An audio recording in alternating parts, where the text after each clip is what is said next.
Guess what day it is? You're listening to The Sports Blast with Aashish Sharma. The only shortcoming that the Broncos have versus the 07 Patriots is John Fox. I'm sorry, you're not Bill Belichick. Brian Roach. Gomes, he was punting beers. I mean, you know how fast the cup can go being punted? David Pollard. I would absolutely consider it a failure if they were knocked out in the divisional series. And Mark Lozelle.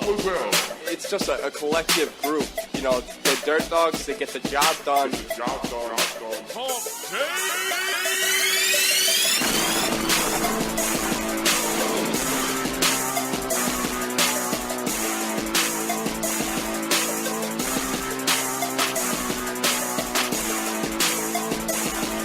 Yo, what is up?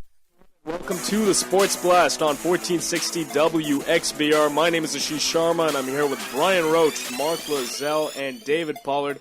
How's everyone doing? Great, how are you? I'm doing good, especially after that big win yesterday against, these pesky Tampa Bay Rays that don't seem to go away. Obviously now the Red Sox, I know, right? They're going on to the ALCS, and we can just put these guys in the rearview mirror.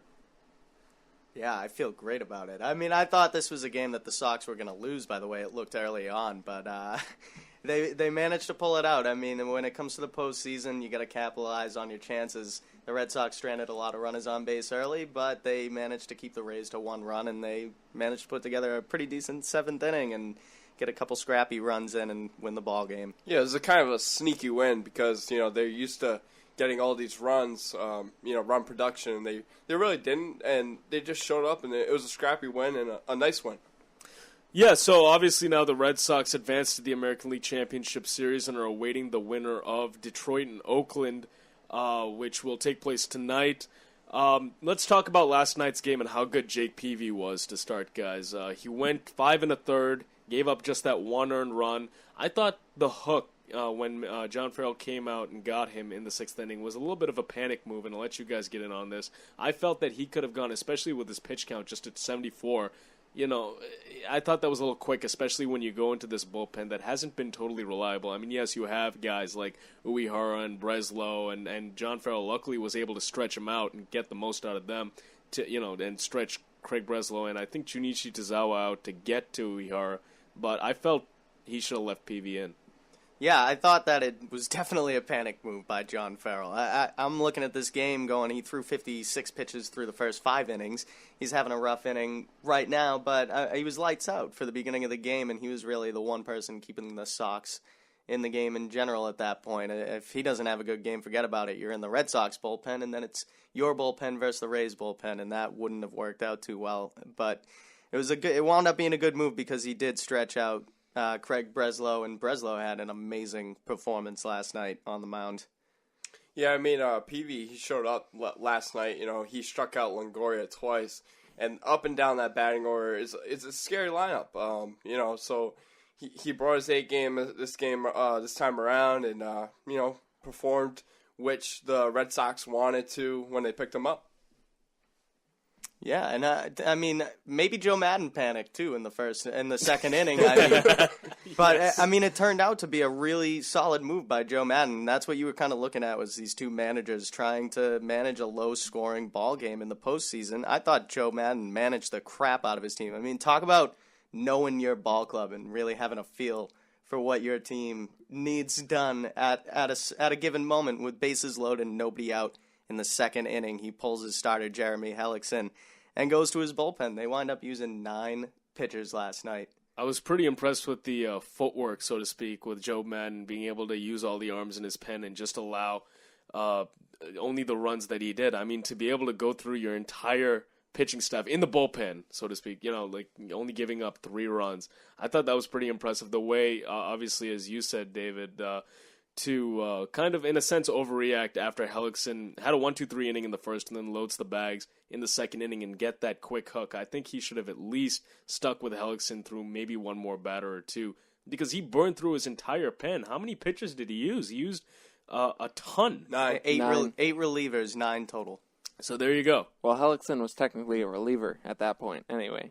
Yeah, so he had a 3-inning leash, basically. If he retired all 9 batters he was in there to face, because he was only going to go through the lineup once. So right. And David Price was getting warmed up to go into extras. And I think regardless of how the game was panning out anyway, I think Madden was going to do this. You know, he's going to go balls to the wall and try to get a win out of it, you know.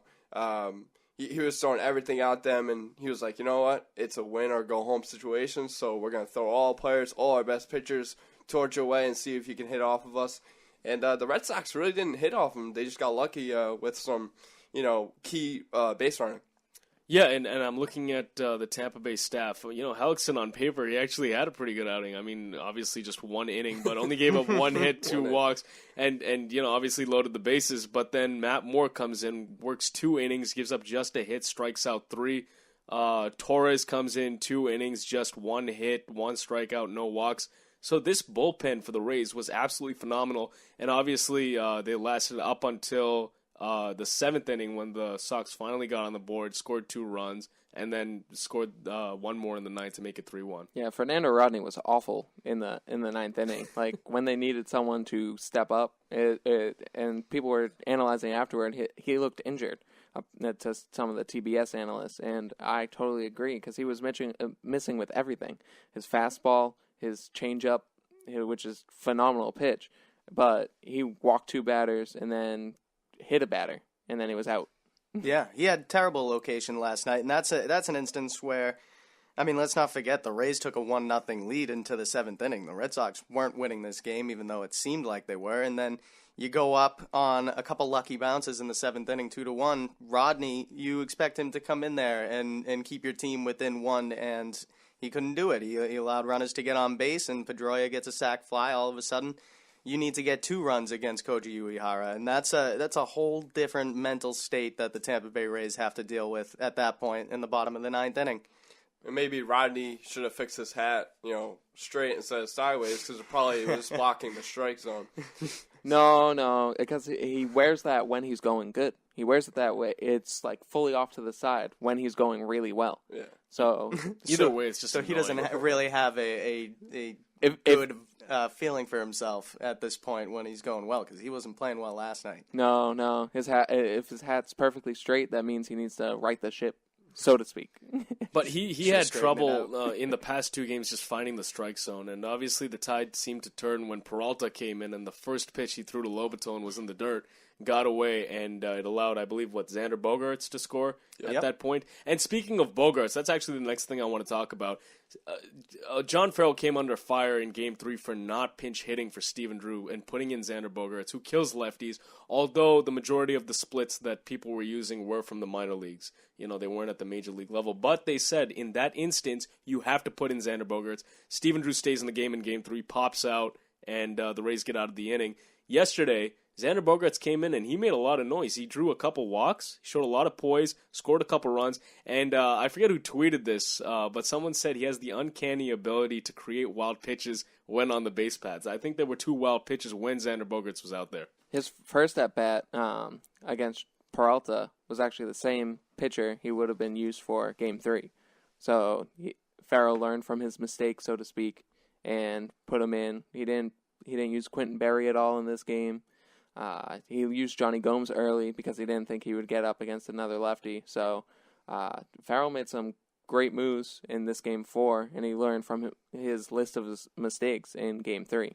I was extremely impressed with the at-bats that he had. You know, he was taking every pitch accountable and, you know, making sure not to swing at the rough ones in the dirt and, you know, taking the easy ones if they were, you know, presented. But he really just worked the count and, you know, made the Rays bullpen throw a lot of pitches. Yeah, Farrell, going back to your point, Brian, he made some great moves, and I think it's something you didn't really see back in the day when Terry Francona was around trying to make everybody on the field happy. And this is, he pinch hits for Saltalamacchia. He puts Gomes up there right before he pinch hits Drew for Bogaerts. So it's, I feel like he actually had a feel for the game this time. He knew Saltalamacchia was up there twice and stranded runners on base. So he pinch hits him with Gomes. Gomes doesn't get anything done, but Bogaerts, just unbelievable presence out there. He's obviously on everyone's minds when he's on the base path, and he managed to score that tying run. And I felt like there's more desperation, though, because they were down 1-0, and they were up 3-0 when that scenario happened. So I felt like when your back's against the wall, there's more comfort in doing that, instead of just risky and going with the flow when you're up 3-0. Yeah, I totally agree. And that's part of reading the game, and that's what I feel like. Farrell has a pretty good feel for this Red Sox team and has a good feel for when they do need a change. And granted, it might be easier to make that decision when you're behind. You have to still make that decision. Gomes didn't really produce last night, but you needed to get Saltalamacchia out of the game. He couldn't get the bat off his shoulder. And then you put Xander Bogaerts in for Stephen Drew. I mean, that, for all intents and purposes, could have been a hunch on John Farrell's part. I mean, either way, you might look at that as a wash before it happens, but Bogaerts scores the tying run and gets on base twice that game. He looks like a genius right now, John Farrell. And that's why Jake Peavy was pulled so early, because John Farrell thought it was the right time. Like he left Buchholz in too long the game before, 3-run home run to Evan Longoria, because his pitch count was rising. I mean, sure, Peavy only had 74 pitches when he was pulled, but he was able to decide to bring in Breslow, and Breslow, probably the most famous Yale University graduate in Boston now. Yeah. Yeah, no, and speaking of what you're saying, Brian, when Peavy came out of the game, when Farrell decided to pull him, he knew that he was just going to go to those three arms, Breslow, Tazawa, and Uehara, and he knew he was probably going to get a 4-out save from Uehara. Well, Dempster was also warming in the pen. Dempster was warming, but he was hoping that he'd just have to use these guys. Breslow came in, got a 1 2/3 innings of work. Again, just 1 hit to 4 strikeouts. Breslow has been absolutely phenomenal throughout this ALDS and really throughout the season. I mean, he had a 1.81 ERA during the regular season. Junichi Tazawa got the hold, just came in for that 1 hitter, got the out.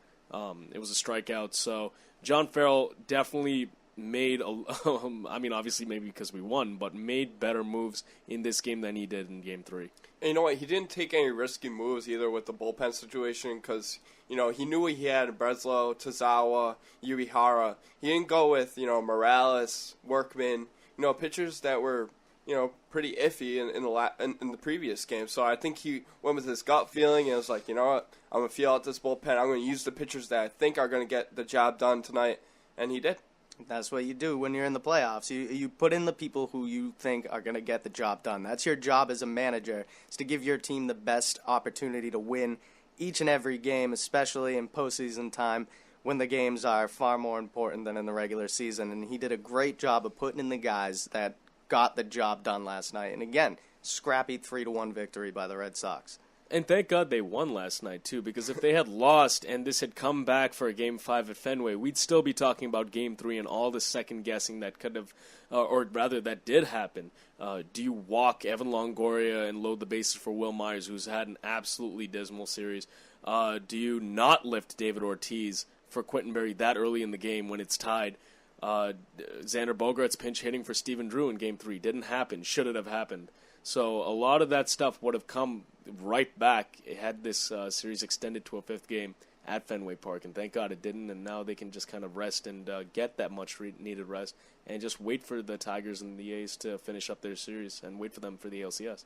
Right, yeah, thank God those mysteries are long gone right now, and, John Farrell, like I said, just went with his gut feeling, and he pulled the right trigger. Who do you think's going to win Detroit-Oakland Game 5? I like Oakland at home. They're one of the best teams at home they were this season. And even though the pressure's on them, they went into Detroit with the split, and they kind of had sort of the momentum for a little while, and Detroit came roaring back. Oakland had their opportunities last night, with the bases loaded. Max Scherzer was able to get out of it. But I think this team is fired up. They're going to be loud at the Coliseum. I'm taking Oakland in this one. Yeah, and a controversial home run last night in Detroit as well. I think that Oakland, I kind of crapped on them last week. I didn't give them enough credit, but I think Oakland's got a bunch of gamers out there, but I still stand by Detroit is the real deal. I believe that they are going to win Game 5, and I think we'll be seeing Detroit in the ALCS. Yeah, I'm going with Detroit. I just think, Detroit up and down their roster has more talent than Oakland presents, and Oakland does have great pitchers and young talent up and down the batting order, but they play hard. Detroit has a manager in Leland, and he knows what he's doing with that ball club. And right now, they've been there. That's the thing. They have been here and been into the the ALCS, so they know what to expect. Oakland, on the other hand, they don't know. All right, we're up against our first break of the evening. We'll be right back talking more of Game 4 and the ALCS preview right after this. WXBR. K-Men Cleaning Services Incorporated has been knocking out dirt and germs for over 57 years. Located in the City of Champions, K-Men Cleaning Service does it all. They specialize in the cleaning and maintenance of laboratory and healthcare facilities while dealing with delicate space and equipment. K-Men has over 45 years of experience working with banks and other financial institutions. Their staff is highly trained and educated to work with all the latest equipment to be able to meet all of your needs. They also provide a 24-hour answering service. For a free inspection and proposal, call 508-587-2287 today. That's 508-587-2287. K-Men is located at 55 Highfield Drive in Brockton. No one cleans it like the K-Men. 508-587-2287. 508-587-2287. Let me try. Okay, just remember what I showed you. Yep. There was a bunny who had one big ear and another big ear. They looped, made a bow, and the bunny hopped away. I did it! Oh, good job, kiddo. Now let's tie your other shoe. The smallest moments can have the biggest impact on a child's life. Take time to be a dad today. Learn more at 1-877-4DAD-411 or visit fatherhood.gov. Brought to you by the U.S. Department of Health and Human Services and the Ad Council. Ranger Station, Ranger speaking. Yeah, hi. I'd like to report a bear sighting. Location. In the woods, just outside of town. Oh, not surprising. You've got your home. Bears have theirs. Yeah, but see, this wasn't just any bear. This bear was wearing jeans and a hat, as in a Smokey Bear. Jeans and a hat. That's definitely Smokey. What exactly did he have to say? Well, we were about to head home, after having a bonfire. Oh, I can guess where this is going. Right. See, Smokey told me the fire wasn't actually out. He said if it's too hot to touch, it's too hot to leave. That's true. Did you know that 9 out of 10 wildfires are caused by humans? That means 9 out of 10 wildfires can be prevented. Wow, no kidding? I'm a forest ranger. We never kid. Sorry. that was a joke. Oh. If you see someone in danger of starting a wildfire, step in and make a difference, because 9 out of 10 wildfires are caused by humans. Brought to you by Smokey Bear, the U.S. Forest Service, your state forester, and the Ad Council. Learn more at SmokeyBear.com. Only you can prevent wildfires. I'm so glad we left that stupid party. No joke. Hey, baby, are you an overdue library book? Because you got fine written all over you. Ugh, barf. What about that girl with the hoop earrings? Ridiculous. When she was dancing... Megan, look out! Look out!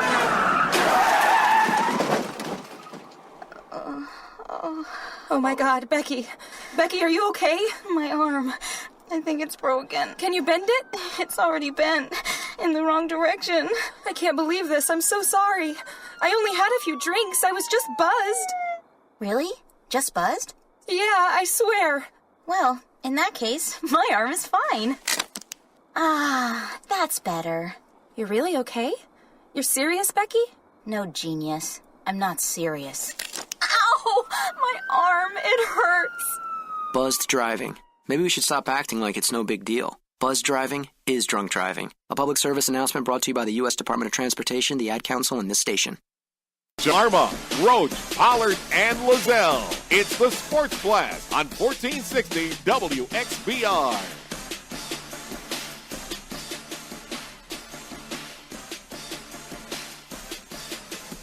And welcome back to the Sports Blast 1460 WXBR. Hey, remember to check us out online, sportsblast.co. That is sportsblast.co. Guys, I want to continue with our Game 4 discussion here. Obviously, we've been dealing out a lot of praise to the manager, to the players that stepped up big time, but let's kind of turn the tables here a little bit and talk about who's been underperforming. In your mind, who's the guy that really needs to turn it up here in the LCS? To me, it's Dustin Pedroia. I mean, he's played well on D. He's played well defensively. He had one botch play, the double play, if you remember, in Game 3. That was a shoddy moment for him in the field, but those are few and far between. What was the average again? I know you have the number in front of you. Yeah, Pedroia is hitting 235. And how many of those RBIs? So the number that I had, he has 5 RBI in the ALDS. 4 of them came on outs. So obviously, I mean, Dave, you could take that in another way and say, look, he understands situational hitting. One of them was a sacrifice fly. We all remember the Yunel Escobar ground out, in which the second guessing on the Rays side was, should Madden have had Yunel Escobar playing in a little bit on that? So that was another one of those. But that's situational hitting. That's understanding the moment, saying, you know what, I don't need a base hit right here. So it could go either way, but yes, in terms of hitting for average, Dustin Pedroia hasn't been quite Dustin Pedroia. Yeah, and I agree. He's a great situational hitter. The sac fly last night is a perfect example of that. He gets up in the 9th inning, he puts the bat on the ball, drives in an insurance run. To me, I haven't seen him really get good wood on the ball. I mean, for me, it's a concern for me because I think he's just not dialed in at the moment. I think through the whole Rays series, he looked like someone who maybe could have improved a little bit at the plate. Yeah, and Dave, he went up against good pitching too, so that's the other concern. When you can't hit against good pitching, that means the pitching's getting, to him. I think Mike Napoli needs to step up. He's batting 154 in the series. Was batting 54 in the series. Had 4 strikeouts. He was working the count with 4 walks, but when you have a 353 on base percentage and a 231 slugging percentage, Mike Napoli likes to hit home runs, and it concerns me because it's either strikeout or home run when it comes to this guy right now. So, he's just lacking at the plate, and he's just swinging at bad pitches, and, he's just taking his body over the plate. He's just not hitting the ball correctly. I have 2 guys, actually. So, Jared Saltalamacchia is one, because he was like the offensive juggernaut, like down the stretch run. He can hit doubles. He's mainly good from the right side of the plate, though. So hopefully he'll hit lefty against like Scherzer and Verlander. But other than that, he's looked awful. Like bases loaded, nobody out, he strikes out. Like he couldn't even make contact. He didn't even. It was a looking strikeout too, which is if he swung the bat, I would have. He had 2 looking strikeouts He struck out looking twice last night with runners in scoring position. Yes. And the other guy, Will Middlebrooks. I know he's hitting 9th. He hit 231, but he walked 3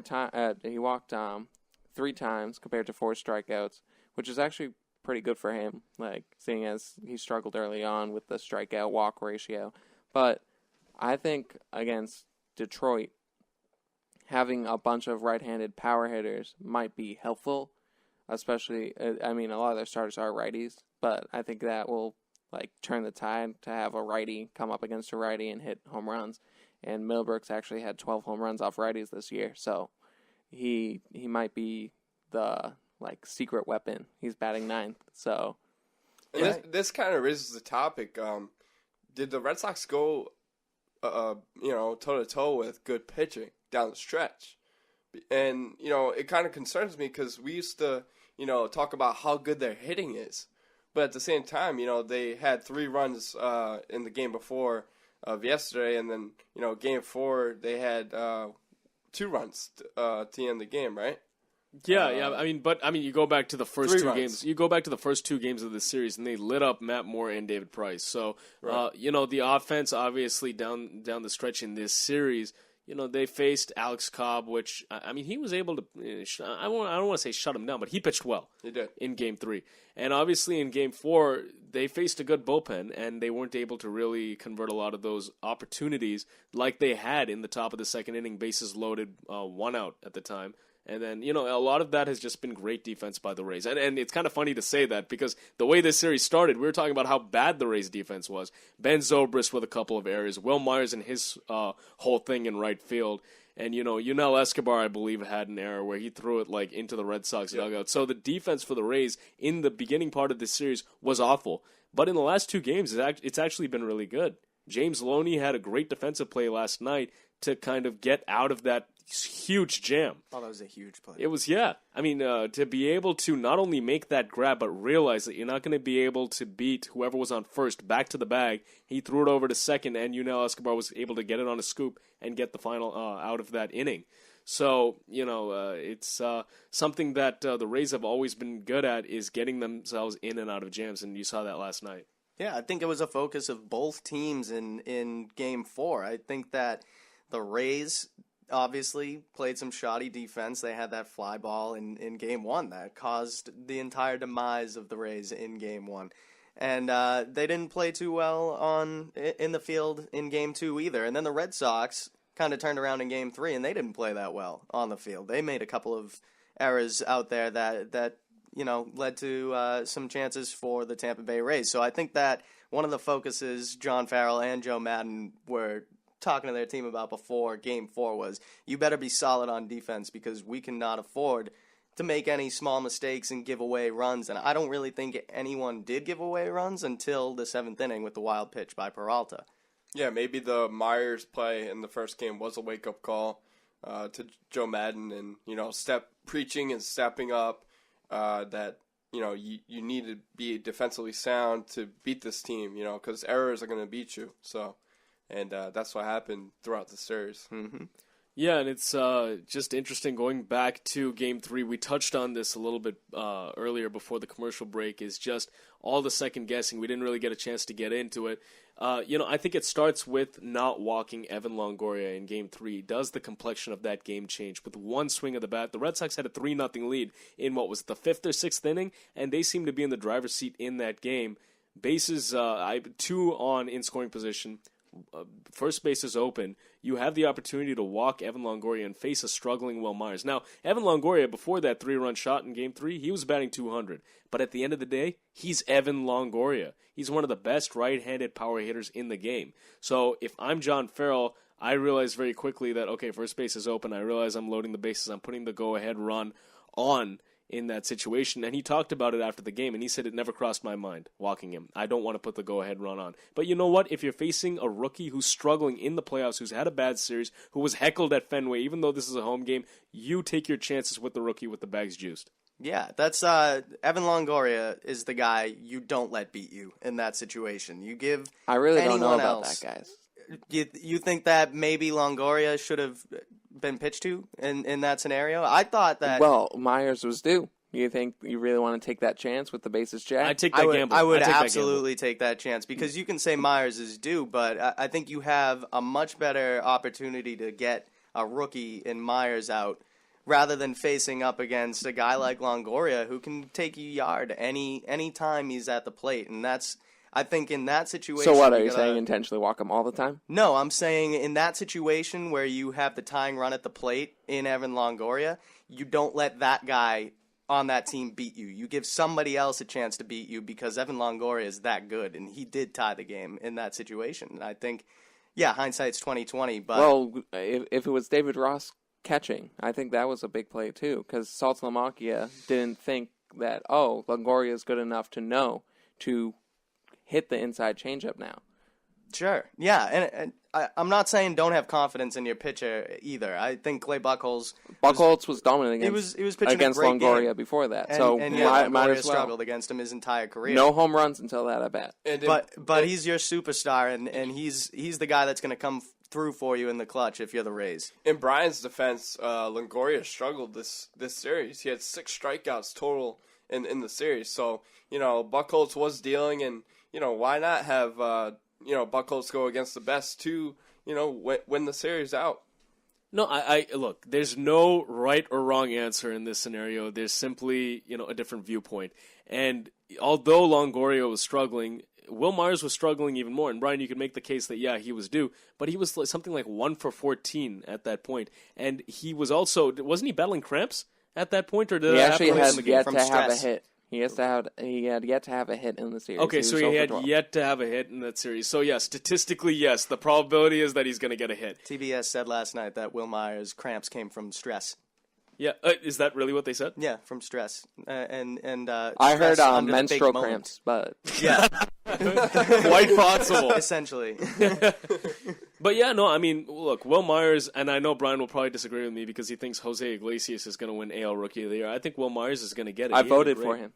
Well, in my poll or whatever. Okay, I was going to say, wait, you have a vote? I wish. When did this happen? It's on Through the Fence Baseball. I just started writing for them. So. Oh, I see. So wait. So wait, you voted for Jose Iglesias or Will Myers? Jose Iglesias. Okay. Easily. See, really? .301 average, 14 RBI. Will Myers had 14 home runs and 53 RBI. He's a rookie of the year. And for the better part of the Rays season, he was one of the only bats that was really alive. He got the Rays to the playoffs for a better portion of the season. He took the Rays on his back when he first got up there for them. And I don't know about that one. Well, he was definitely one of the bats that carried the Rays. James Loney carried this team into the playoffs. But he was definitely one of the. Do you think that Will Myers didn't? Do you think that Iglesias carried Detroit into the playoffs with more his than defense? Will Myers did? Did you see the play that was on? Because that one play they made the playoffs. Well, yeah. He makes great plays. He's going to be a Gold Glove shortstop for the remainder of his career. I think we know that about Iglesias. Yes. Omar Vizquel. But when you think of their value to their team, who would you say was more valuable, Will Myers or Jose Iglesias? Well, Iglesias played for two teams, and he basically, in May, when his hot month happened, he helped the Red Sox. Yeah, I agree. I think he helped both teams. But my question is, who do you think would be considered more valuable to their teams? I really think Matt Garza. Iglesias. All right, settle down, you two. Ding, ding, ding. We'll get a chance. I just ended it. We'll get a chance to talk more about the Tigers and why Jose Iglesias is the MVP of baseball all of a sudden, or at least the Rookie of the Year, when we come back from this break. 1460 WXBR. Oh, come on. Computer problem? Call Nanny Tech and it will be problem solved. Nanny Tech provides 24 hours on-site service specialists. Business or residential, call 774-316-NANY and we'll get you up and running. That's 774-316-6269. If the problem can't be solved on site, we offer free pickup and delivery. Save this number because you don't know when you're going to need it. Call 774-316-6269. We also provide network solution, web design, computer classes, and a lot more. 774-316-6269. That's 774-316-NANY. Come down and visit us at 1 Center Street, located in Brockton, Mass. Nanny Tech. Upgrade yourself.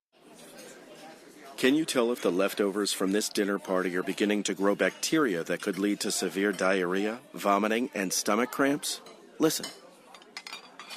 You can't see it either. Get leftovers into the refrigerator as soon as possible. Spoiled leftovers can make you very sick, or worse.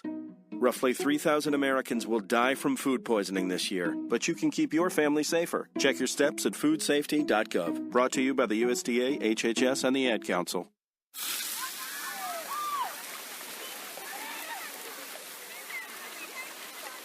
Can you tell if this burger contains bacteria that could cause kidney failure? Listen. Can't, can you?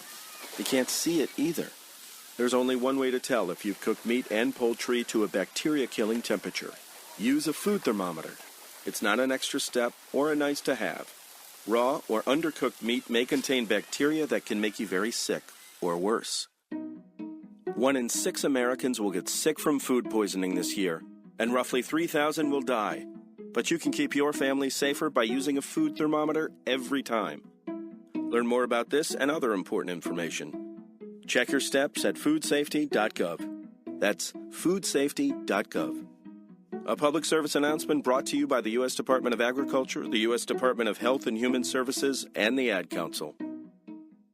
There's hundreds of fun and simple things you and your family can do to live a healthier lifestyle. Here's 20 of them. Eat less, eat slower, eat smarter, eat your fruits and veggies. Stop eating before you're full. Up your fiber, lower your calories, get off the bus early, do some gardening, do jumping jacks, take the stairs, take 1, not 2, take on a new sport, take a long walk home, walk instead of drive, bend, stretch, reach for the stars, climb the monkey bars, skip the fudge bars. Search We Can online to find more ways you and your family can get healthy together. A message from the Ad Council, HHS, and NIH's We Can program. Time now for your WXBR Sports Blast headlines. For the 10th time in franchise history and for the first time since 2008, the Boston Red Sox are moving on to the ALCS. They beat the Tampa Bay Rays in Game 4 last night by a score of 3-1. The Rays took a 1-0 lead into the 7th inning when a wild pitch by reliever Joel Peralta allowed Xander Bogaerts to score from third base. Later in the same at-bat, Shane Victorino beat out an infield single to drive in Jacoby Ellsbury. Dustin Pedroia would add an insurance run on a sac fly in the top of the ninth inning, and Koji Uehara, who surrendered a walk-off home run to Jose Lobaton in Game 3, ended the Rays' season with a 4-out save. The Red Sox will face the victor of the Tigers Athletic Series. Detroit forced a Game 5 yesterday with an 8-6 win. You can catch that game tomorrow night as the series shifts back to Oakland. First pitch will be at 8:07. The Patriots will take on the New Orleans Saints this Sunday. The Saints are 5-0. They're coming off of a 26-18 victory against the Chicago Bears. The Pats are 4-1 after losing to the Cincinnati Bengals this Sunday by a score of 13-6. Multiple reports suggest that tight end Rob Gronkowski is likely to make his season debut on Sunday against the Saints. He missed the first 5 games of the season recovering from back surgery. The Boston Bruins are off to a 2-0 start after beating Tampa Bay and Detroit to open up their season. The Bees are back on the ice tomorrow night at the TD Garden. They face the 3-0 Colorado Avalanche. Puck drop is at 7 p.m. And the Boston Celtics began their preseason on Monday night. They lost to the Toronto Raptors 97-89. The Celtics continue their preseason play tonight against the New York Knicks. That game will be played at the Dunkin' Donuts Center in Providence, Rhode Island. That is a home game for the Celtics. Tip-off will be at 7:30. Those are your Sports Blast headlines. Check out our website at www.sportsblast.co and be sure to tweet us at 1460 Sports Blast. Again, that's at 1460 Sports Blast. I'm David Pollard. Don't go anywhere. The Sports Blast continues right now.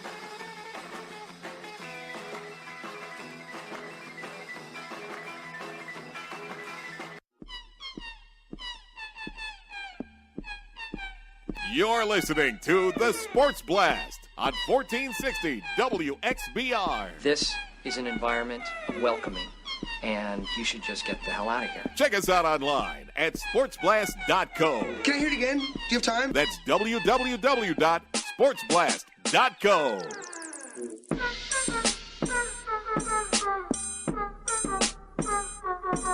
And welcome back to the Sports Blast 1460 WXBR. Remember, call us 508-588-9927. That's 508-588-WXBR. Now, guys, when we left off at the last break, we were talking about the Red Sox wrapping up their series. Looking ahead now to the ALCS, obviously Oakland and Detroit taking them, the Detroit Tigers taking on the Oakland Athletics tonight at the Coliseum. Who would you rather have between these two? I know we've been talking about it a lot, but seriously, when it comes down to it, it is sort of a pick-your-poison type deal. But who, if you had to pick one, would you rather the Red Sox face? Tigers. Tigers all the way. Miguel Cabrera's not looking well at all. He has to play in so they don't bum on him. And if something's hit over his head, it's automatic double. So he's not looking good at the plate. He's not looking good in the field. He's their catalyst. They live on power at-bats, and their only power at-bat right now is Prince Fielder and Peralta. And Peralta's looked pretty good. He looked good the other night in that nice clutch double. Max Scherzer, I don't know when he's going to pitch for the Tigers next because he just pitched a couple innings last night to save the Tigers season. So, yeah, I would have to go with Tigers. I mean, the A's would be a fun team because they have former Red Sox all over. The most of any other team, even the Dodgers. Up and down the lineup and the bullpen for sure. Tigers, the return of Jose Iglesias, you would love. But, I go with Tigers because their relief pitchers are lacking, If you, besides Joaquin Benoit, the closer, he's been playing pretty good. But, you kind of look at the Red Sox. They can work the count against Scherzer and Verlander and even Sanchez.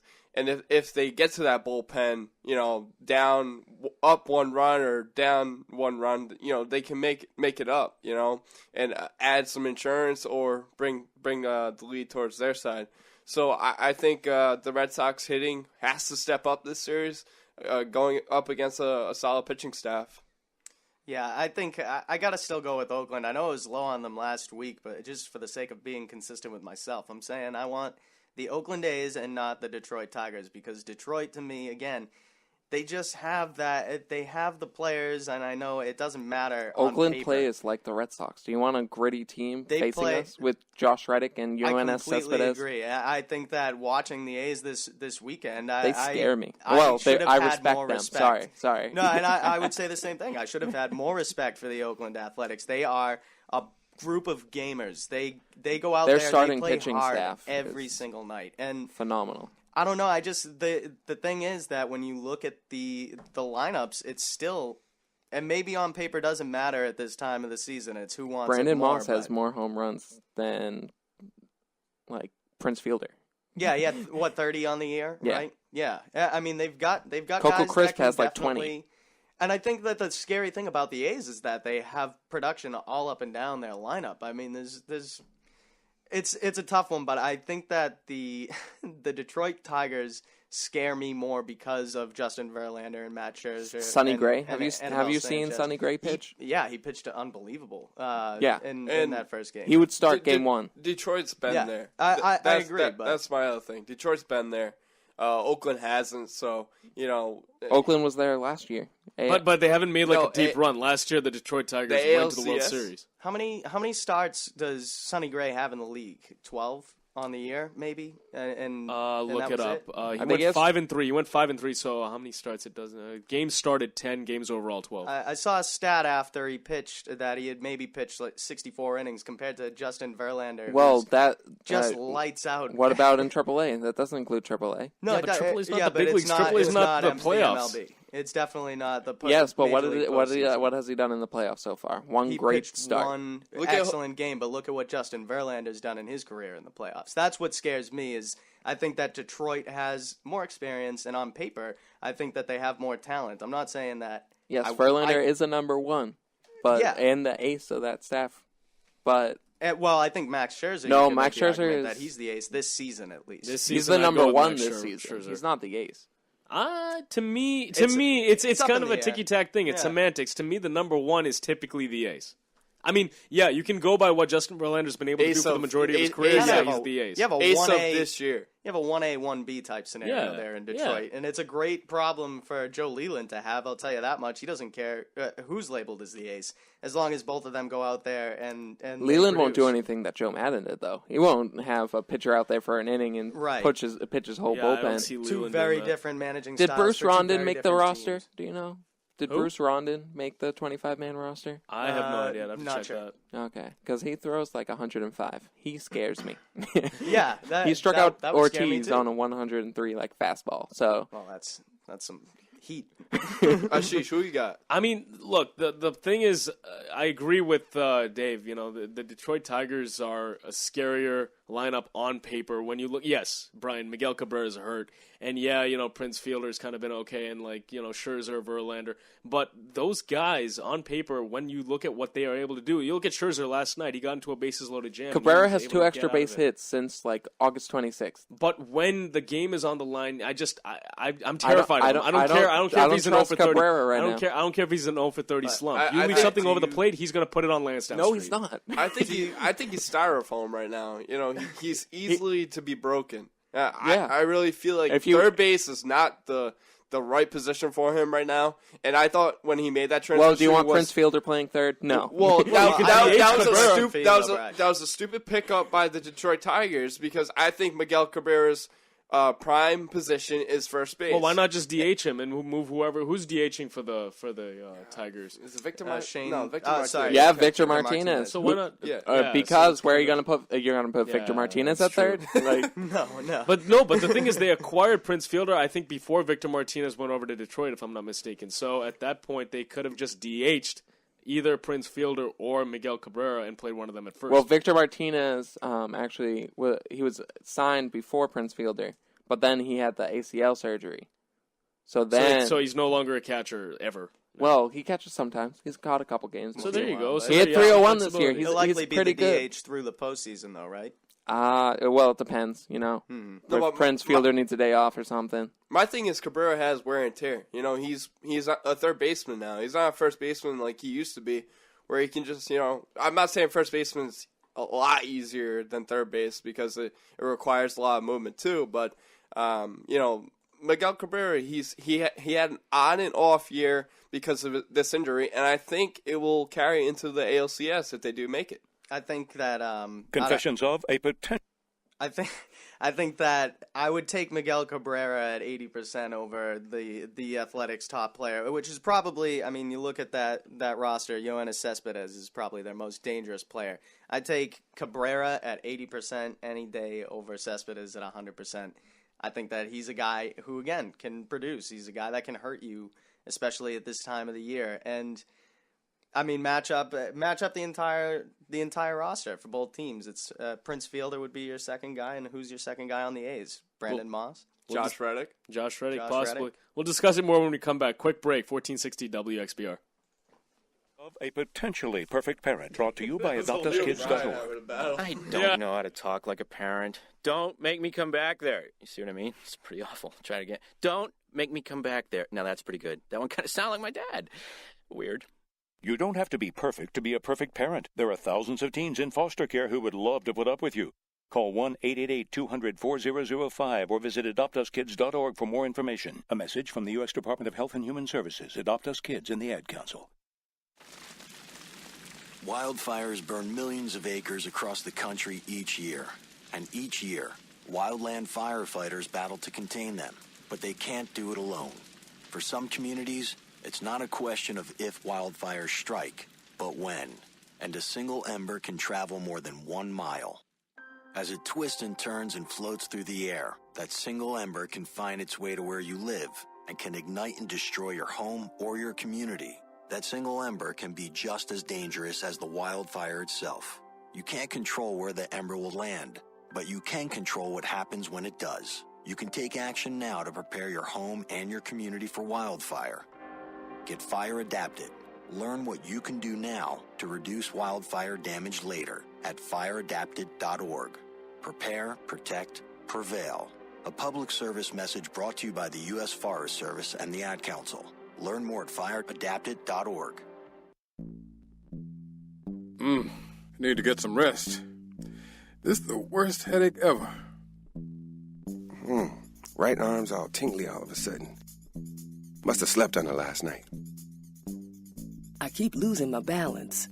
These old bones need some exercise. Granddaddy, what you just said doesn't even make sense. It sounds like gibberish. Signs like these could be more than what they seem. They could be a sign of stroke. Sudden weakness or numbness of the face, arm, or leg. Sudden trouble with vision in one or both eyes. Sudden trouble walking or difficulty with balance. Or a sudden intense headache that comes out of nowhere. If you or someone you know has any of these symptoms, don't wait. Call 911 immediately. You could make a difference in someone's life, someone you love, maybe even your own. Time lost is brain lost. Find out more at powertoendstroke.org. Brought to you by the American Heart Association, American Stroke Association, and the Ad Council.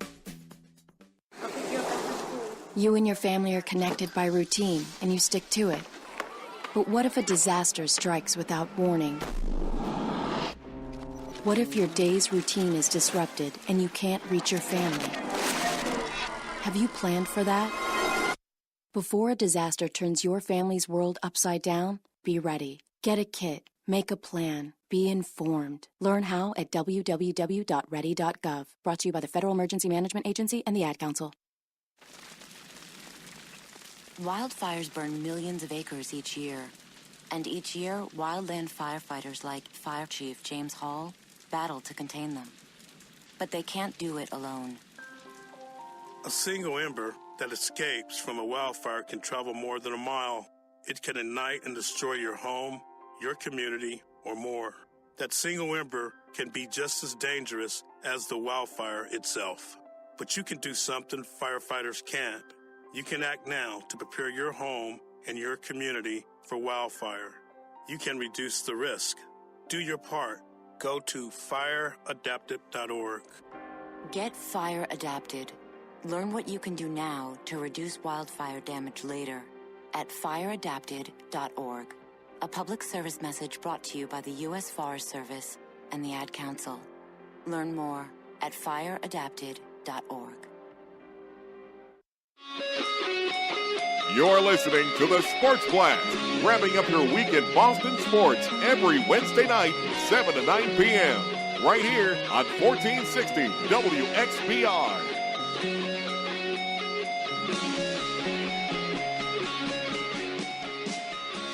508-588-9927. That's 508-588-WXBR. Welcome back to the Sports Blast on 1460 WXBR. Obviously, we've gone through a lot of baseball here, but we're going to segue directly into one of our first segments called 5 Questions. This week, David has the honors. Go ahead, Dave. Thank you very much, Aashish. All right, so first question for all you guys. Would you rather have Julius Thomas or Rob Gronkowski? Oh, that's easy. That's easy. Oh, wait. Julius Thomas. And keep in mind, you also pretend you're the coach. You have Peyton Manning throwing to Julius Thomas and Tom Brady throwing to Rob Gronkowski. Oh, that's easy. I'm taking Rob Gronkowski. Given that they're both healthy, if the question was this year, I would go Julius Thomas simply because he's played and simply because he's healthy for the Broncos. But if we're going to go with Rob Gronkowski healthy, first of all, he's the best tight end in the game when healthy. Jimmy Second Graham's of all, the best tight end when healthy. I think he's better than Jimmy Graham. I think he What? is. How can you say that? Rob Gronkowski is a better tight end than Jimmy Graham. And you'll get How your so? chance, Brian. How? You'll get your chance. Explain. Okay, did Jimmy Graham have more yards receiving than Rob Gronkowski last year? Did he have more touchdowns than Rob Gronkowski last year? I don't know. Do you?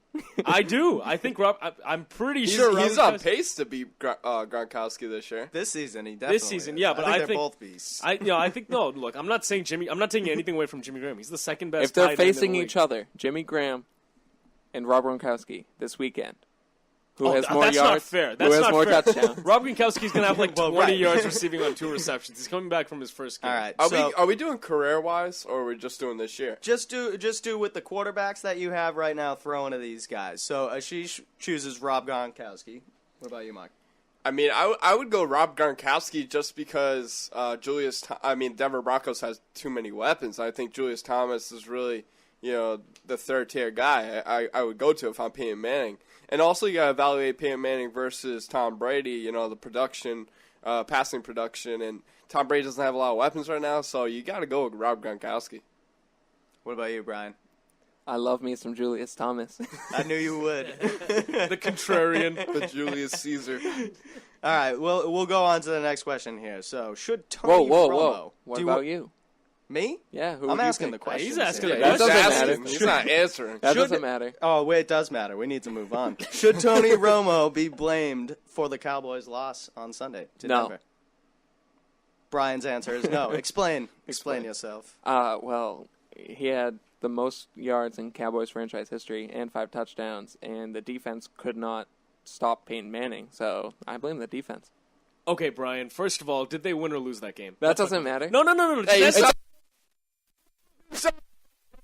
Yeah. Shut your mouth. Did they win or lose? They lost. You know why they lost? Because Tony Romo could not get it done when it counted most, and that's been his track record his entire career, is that he chokes when it's all on the line. Yes, he deserves all the blame in the world, despite the game that he had.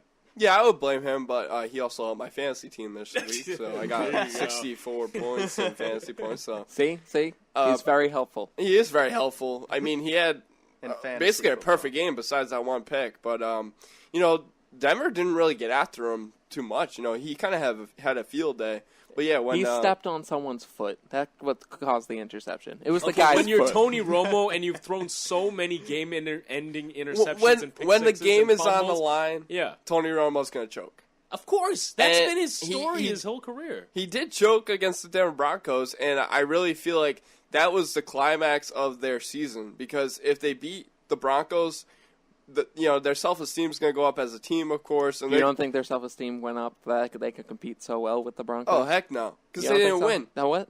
You saw like Jerry Jones, moral Where victory. are they going to be in the NFC East by the end of the year? They're probably going to be at the top of the division. Yeah, but that's No, because the Redskins NFC East are gonna sucks this year. When they, Are you serious? The Redskins? Redskins, really? Yes, RG3 is going to come out of his shell and is going to. What is he on your fantasy team or something? No. Oh, so you got Romo and that's it. It's not Oh a well, I have two-quarterback league? RG3, but Yeah, there you go. So that's But why I think I would start Romo anyway. I think I'm going to start Romo every So week. basically, so far now. to get the record straight, that's 2 yeses and a no. And by I Brian. think Tony Correct. Romo sucks. So we'll move on to the next question. So yeah, Dave. Whose job is in greater danger right now? Mike Smith of the Atlanta Falcons or Tom Coughlin of the New York Giants? Coughlin. Coughlin, easy. Yeah, Coughlin. You think so? Yeah, no, I mean you get off to an 0-4 start. 0-5. 0-5. I'm sorry, 0-5 Mm-hmm. start. You're winless through 5 weeks. They lost Eli to the Manning, Panthers. He won 2 Super Bowls. And Eli, he did win 2 Super Bowls, but it's what have you done for me lately? And when your starting quarterback has more interceptions through 5 weeks than he does touchdowns, you're on the hot seat if you're the head coach. I'm going Greg Schiano. Greg Schiano. He's on like the even in it. Buccaneers aren't even in it, so they'll keep him. But yeah, that's an easy one. I mean, obviously now Mike Smith, I give him a little bit more leeway now. What about the Jaguars head coach? What about after losing to the Jets? What about the Jaguars head coach? Well, the Jaguars. The Jaguars are a joke. He's safe and sound in Jacksonville. I think everyone who's down there is safe and sound. Look at the talent on the team, though. Look at the talent on the team. I really think Atlanta has one of the most explosive offenses in the game. Julio Jones is down for the rest of the year. Roddy White is hurt. So I mean, Tony I'm saying before that game that was kind of like just a bummer of a game. In general, losing to the Jets, but then you also you have an explosive offense. You have Tony Gonzalez, you have Roddy White, and Julio Jones. There's no excuse for you being 1-3 on the season. No. I mean. Yes, but you have to understand that their losses weren't terrible like the Giants. They were kind of like down to the wire, losing by a field goal or losing by a last-second thing type loss. I mean, they could have very easily... The Giants are getting blown out. The Giants are getting they're getting the crap kicked out of them. Their asses handed to them. Exactly. And, again, just to reiterate what Brian said, Julio Jones out for the rest of the season, and he hasn't been right. Roddy White hasn't been right for the entire season, and Steven Jackson. So I'm definitely going Coughlin on that. I think that the only thing that would prevent me from saying Coughlin is the track record. Mike Smith hasn't won a Super Bowl, and too bad Coughlin's you're not answering this week. Right. I answered my own question. That's against the rules. We're gonna move on to the next one. That's perfectly fine. That's what they do on the Sports Hub. No, that doesn't happen. That doesn't happen anymore. It's not Tony Maserati. So, all right. Here's the next question. If you guys were David Price, what else would you have called the media besides nerds the other day? Dopes. Best friends. I think yeah. I think nerds is pretty good, but because I wouldn't mind being called a nerd, but it's better than being called a vulgar name or something like that. So yeah, I'd stick with nerds. But does nerd really fit? It's like what was he going for? Is my question. Well, because they always got the glasses. They got the. Who was he calling out? He was calling out Tom Verducci and a guy from like TBS broadcast, I think, and. I don't know if they were asking questions about his return to Tampa next. Like, is he a free agent? He has 1 year left, or 1 or 2 years left on his contract. So I'm jumping ship. If I'm David Price, I'm going to the Yankees or big. Yeah, Red Sox. So they won't be the Rays won't be able to afford him. So he's going to be somewhere. That's not Beantown. Tampa. San Francisco. Here he goes. So definitely not. Dodgers are going to pay him like $300 billion. All right, so the last question, is this Sox team good enough to win a World Series? Yes. Absolutely. Yeah. No doubt about it. Hands down. No doubt about it. All right, follow-up question. Will they win the World Series? Yeah, I think they will. I mean, again, like I have the utmost confidence in this team. They have the offense to do it. When their pitching is going right, they have the character. It's the perfect storm of things. Now, obviously, anything can go wrong at any time. That's the playoffs. But I do see this team getting to the World Series and winning it, yes. The only team that I see the Red Sox having troubles with is the Cardinals. I just feel like the Cardinals always present a problem. They always have good pitching, and what happened the last time? Yeah, didn't they beat the Cardinals in the World Series once? Yeah, but I don't know. I believe it was 2004. Got the brooms out. You got the rivalry too. I mean, it's kind of like revenge in a way. You don't really want to go up against the Arizona Cardinals. And Arizona, St. Louis. St. Louis.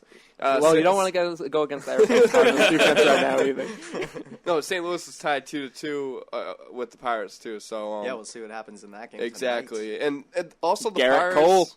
Cole. The Pirates have a strong pitching staff too. But I think the Red Sox will win the World Series if the Cardinals don't make it. I hope they make it because I get paid double. Put a bet down? No, I get paid double because I work at Fenway. Oh, I see. Time and a half. You want to bet on that money? Time and a half right now. I get paid double on the World Series. All the postseason is time and a half over there, right? Right. Extra work.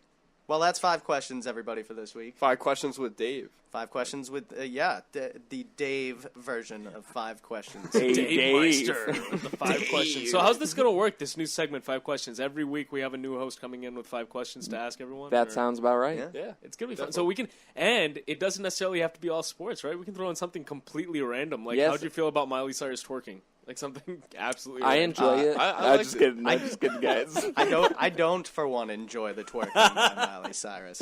I thought that as was long as she keeps her mouth closed. I wish Miley Cyrus would stop twerking. And talking. Yeah, when I was on Hannah that's Montana, my point. I sound like I'm a 20-year-old guy. Like, stop talking, Miley Cyrus. No one cares. No what talent. You think. And grow your hair out. Please, you look like my aunt. She's actually started growing it out if you watched Saturday Night Live on Saturday. Oh, thank God. You sure that's not a wig? Or extensions? I'm pretty sure. Okay, yeah, Brian would know. Well, how would I know? You're more thorough than Buster Olney on this pop culture stuff. Like when we're talking, Buster Olney doesn't know anything. All right, guys. One more commercial break here. When we come back, we'll be talking some football. Pat Saints this Sunday. Don't go anywhere. 1460 WXBR. When I have an asthma attack, I feel scared. It's kind of like an elephant is on my chest. I feel like I'm choking. Sometimes my parents have to take me to the hospital. You know how to react to their asthma attacks. Here's how to prevent them. Call 1-866-NO-ATTACKS. Visit www.noattacks.org or call your doctor, because even one attack is one too many. I feel like a fish with no water. Brought to you by the EPA and the Ad Council.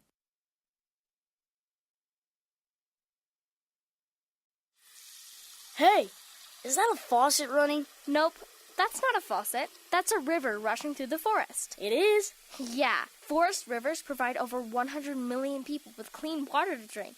The water comes straight from the forest to us. In fact... What? I can't hear you because of the vacuum. That's not a vacuum. That's the trees in the forest cleaning up the air we breathe.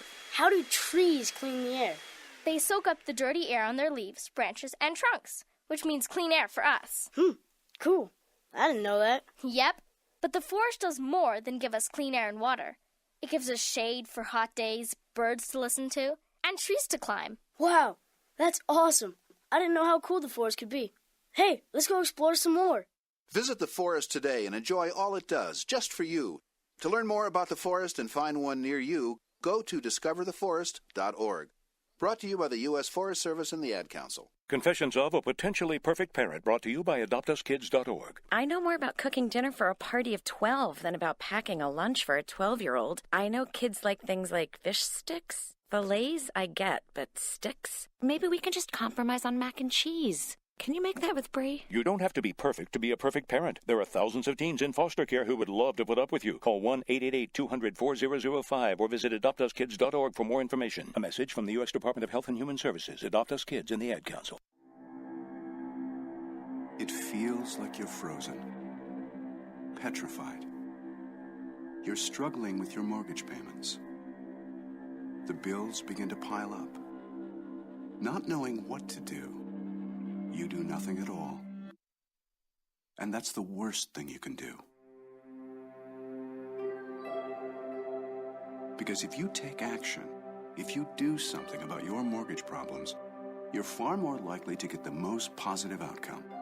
Making Home Affordable is a free government program.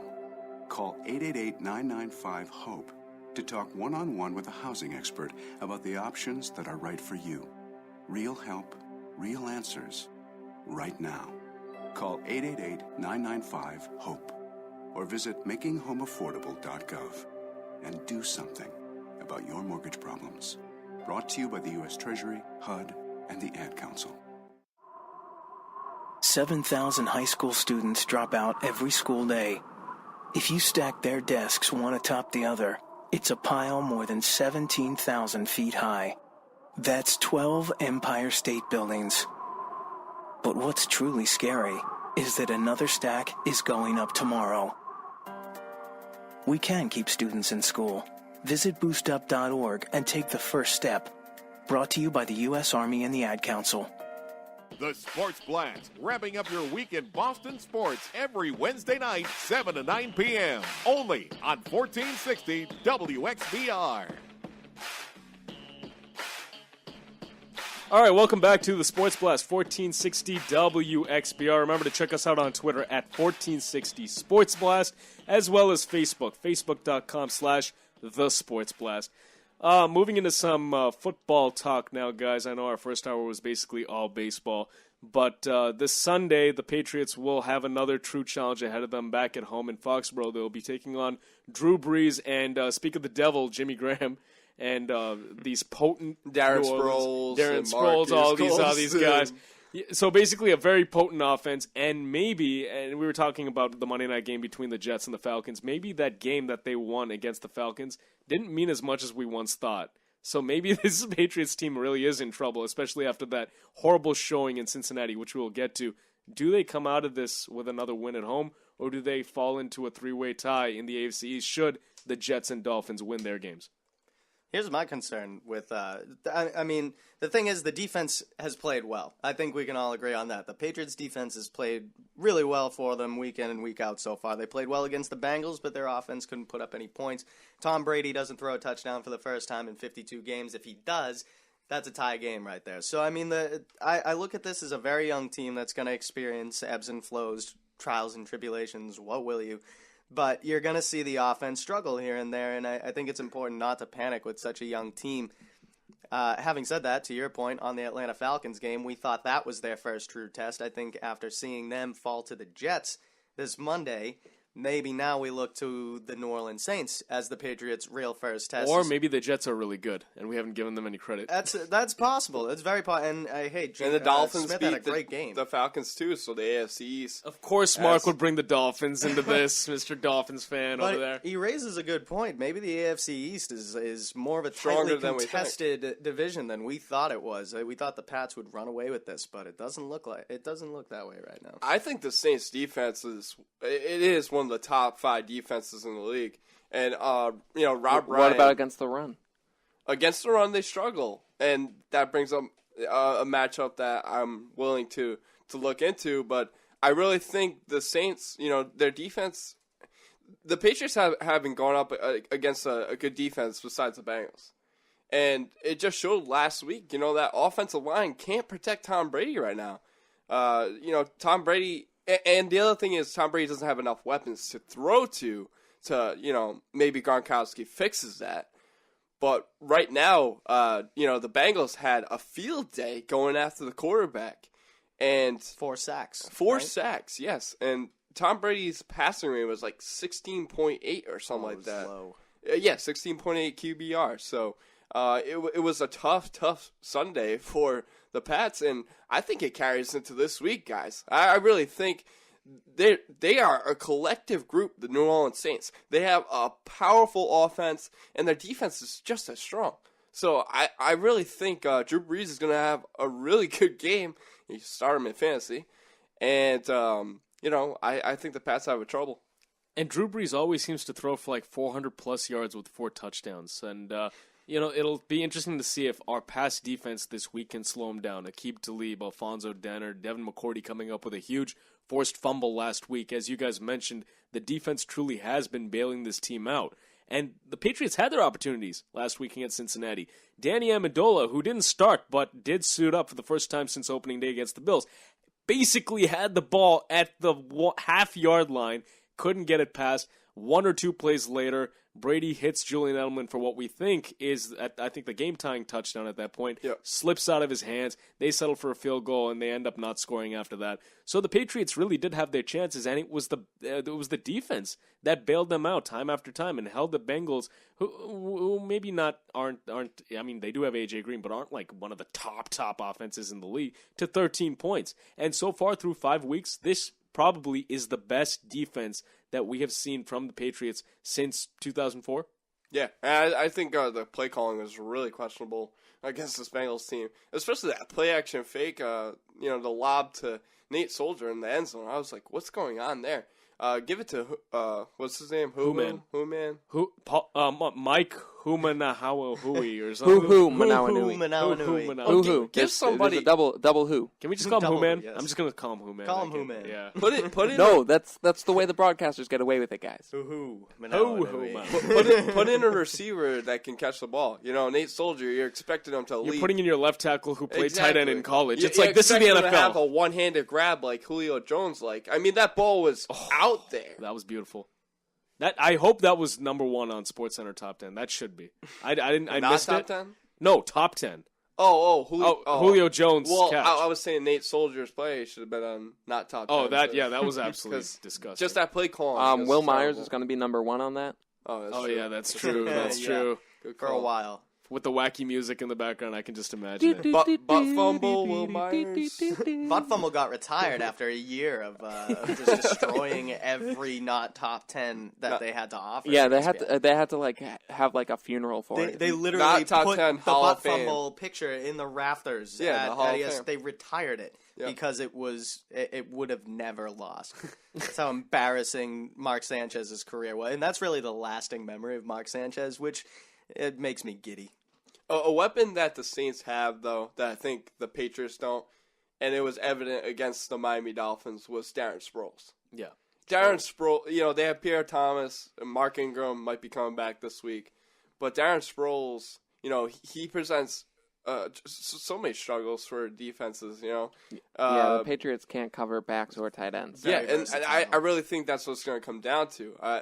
Of course, it's going to be the running game of the New England Patriots versus the running game versus the Saints, which is ranked 18th in the league, and giving up rushing yards. I think it's 108 yards per game, so that's pretty high for the Saints team, which I said was pretty good at defense overall.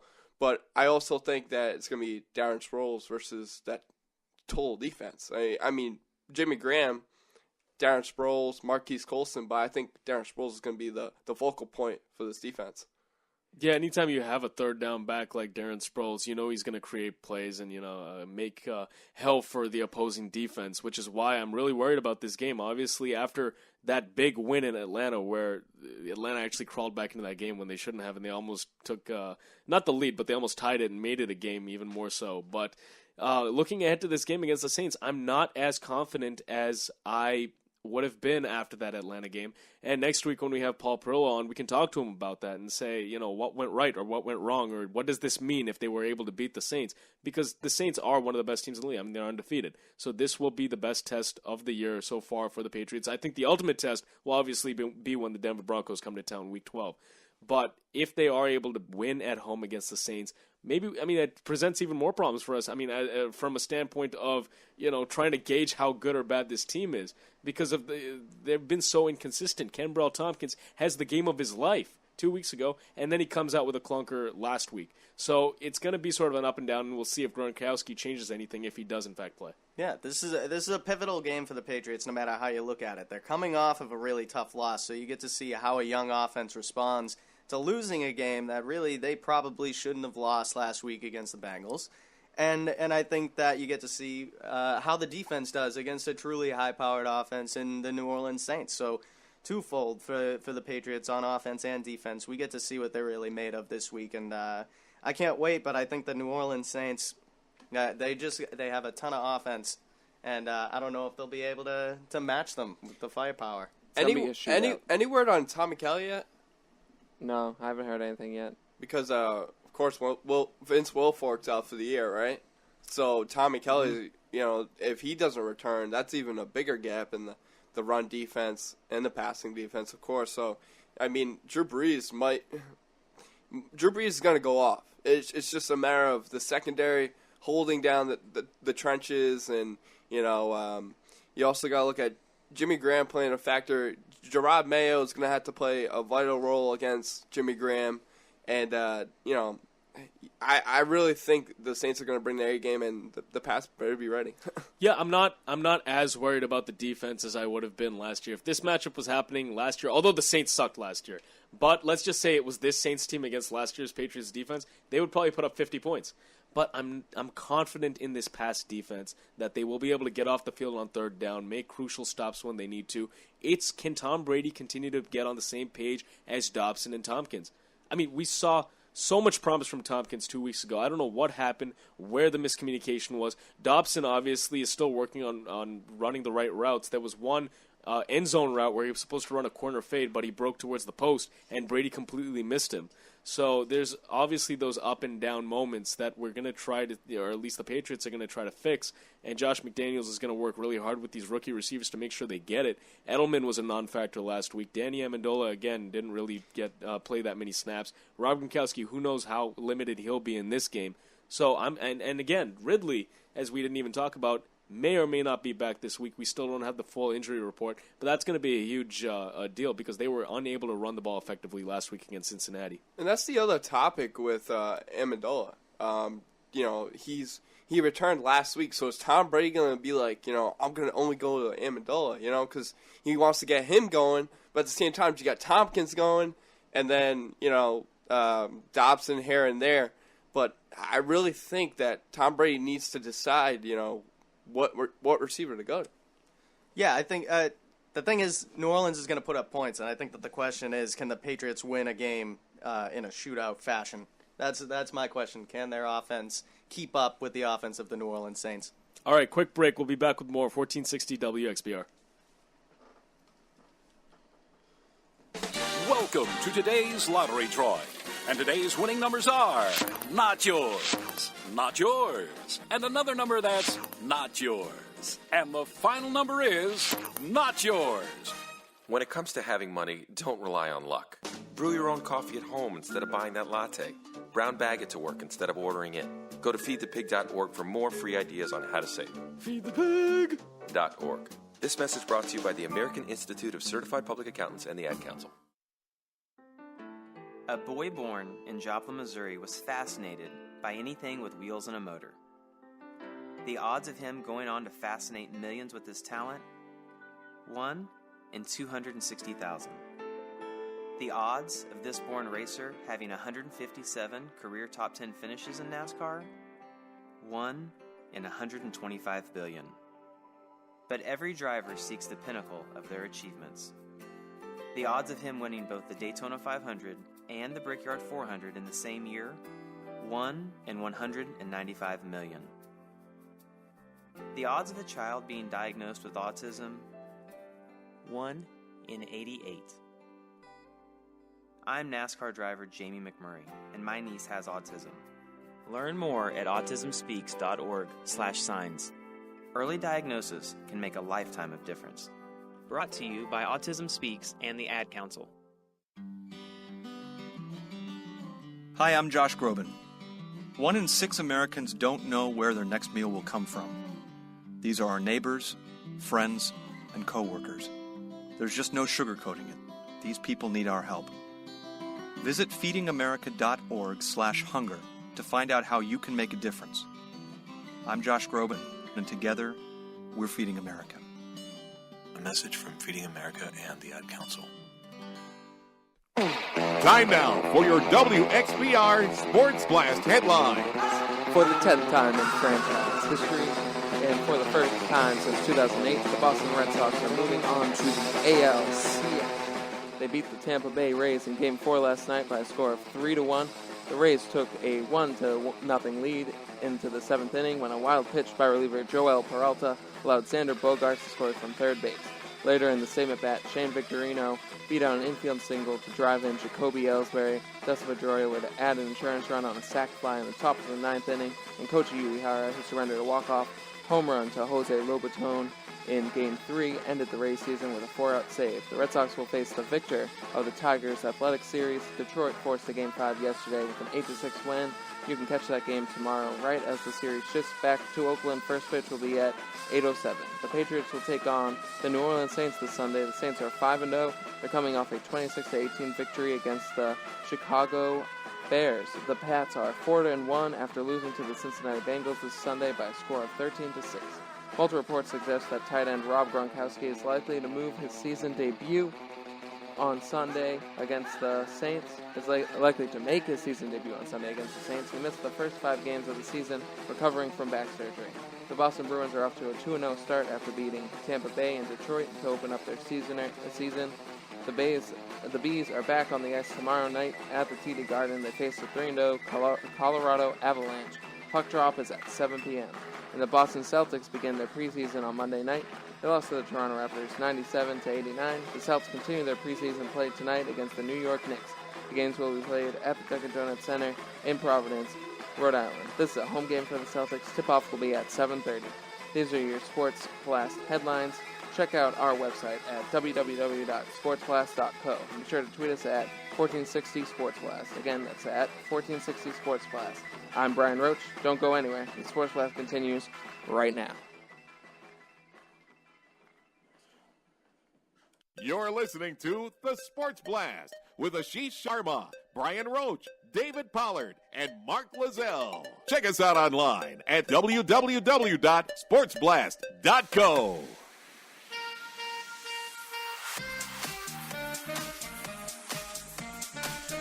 And welcome back to the Sports Blast 1460 WXBR 508-588-9927. That's 508-588-WXBR. Patriots Saints this Sunday, 4:25. Probably the game of the year so far this year. This one is definitely marked on my calendar as well as the Broncos Week 12. But I got to say, guys, I am still worried about this game on Sunday. I don't feel good about it. I really don't. Considering the way the Patriots played last week against Cincinnati, yes, it was on the road. But the way the Saints have been playing this year, I don't see them beating an unbeaten, even if it is at Foxborough, coming off a loss. Yeah, I mean, the Saints are 5-0, and they're 2-0 away from their home. So they know how to win on the road. It's early in the season, of course, but, man, the way Drew Brees has been playing, 1,722 passing yards, 12 touchdowns, four interceptions, 326.8 passing yards per game. He has too many weapons not to be successful. And, I really think that's going to play a role. Tom Brady, he doesn't have as many weapons to throw to or to hand the ball off to as Drew Brees does in this New Orleans offense. Yeah, New Orleans, I think this Sunday is going to beat the Patriots. I think that Pats are going to fall to 4-2, and we're going to see that defense exposed against a really good offense for the first time, and I think we're going to be on the offense even more next week than we were this week. Watch Ninkovich go off this week.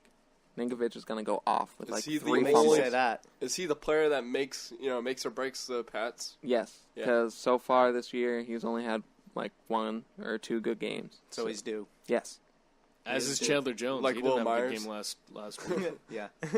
Just like Will Myers was due. Well, I mean, Will Myers, he had to leave the game with cramps. So come on. These guys are professional athletes. Maybe Rob like Ninkovich will cramp up before he causes a fumble against the Saints on Sunday. Exactly. We'll see what happens. We'll see. But I just, I don't know. I think that New Orleans is a complete team, and the Patriots are a growing team. I don't know about their defense. I'm still suspect about their defense. I think the Pats have defense on the Saints, definitely. Yeah, I'm sold at this point on this defense for sure. Definitely the pass defense. I mean, obviously the run defense has been okay. Is going to be the run defense has been okay. It hasn't been horrible, but it hasn't been great either. It's been very okay, like 20th in the league type stuff. And it could suffer without Vince Wilfork as well. It didn't. I didn't think it. And showed. Tommy Kelly, if Tommy Kelly doesn't play this. Right, when Tom Kelly went out, I thought that's when Cincinnati started running the ball. And they started running it with a little bit of. That rain was scary too. Monsoon weather. The rain. It seemed as though that the Pats were destined to lose that game. Yeah. A lot of people said, "Oh well, worst timing. The football gods were against the Patriots," but you kind of forget that the Patriots had 58 other minutes to use in that game. They played 58 minutes and couldn't put up any points. They couldn't get a touchdown against the Bengals, and that's if the Patriots aren't going to score touchdowns, they are not going to win games. And the Bengals near the end, near the end of the game, guys, and near the end of the game, it almost seemed like the Bengals wanted they were helping us out. I mean, a 15-yard penalty for roughing the passer on Tom Brady, a 5-yard offsides. They gave on back-to-back plays. They gave the Patriots 20 yards on penalties. And when those plays did happen, I was like, all right, it's destined for the Patriots to gut out this win. And I was expecting Tom Brady to come down the field and put points on the board right away, and maybe go for 2 and win the game. You're on the road, so you probably go for 2 and try to win the game. Here's what I didn't understand about the final drive in the rain. You see that the ball is slipping out of Tom Brady's hands. You handed the ball off one time. It looked like Tebow He did. And one of his throws to Julian Edelman when he dropped it. So maybe Tim Tebow could compete with Tom Brady if you put Tim Tebow under a dome and put Tom Brady in the pouring rain. Well, I don't know if that's possible in the same game. Well, no, you'd have to have one, and it's a ridiculous scenario to even comprehend. But I think that final drive, I didn't understand why keep putting the ball in Tom Brady's hands. Because you only had Bolden. But the one time they handed the ball off, Bolden busted out a 12-yard run. No one could catch him because he was too slippery. It was too rainy. He went right through. Yeah, but if you use him, imagine if Ridley was the one running the ball? Ridley would have gotten this 50-yard touchdown. Okay? Ridley would have fumbled. Okay, first of all. I think anybody could have fumbled in that scenario. Ridley only has like 8 career fumbles. Like he is comparable to Adrian Peterson in his early career. Yeah, but Adrian Peterson is Adrian Peterson. Yes. Now he's Adrian Peterson. And how'd he get that way? By running through the issues. Was LeGarrette Blount, injured? No, he fumbled the ball in the first half. Did you not pay attention? The most frustrating thing because I was watching my Dolphins. Who cares about Mike Wallace and the Dolphins? I get that Bill Belichick doesn't like to put October 27th. That's all I gotta say, okay?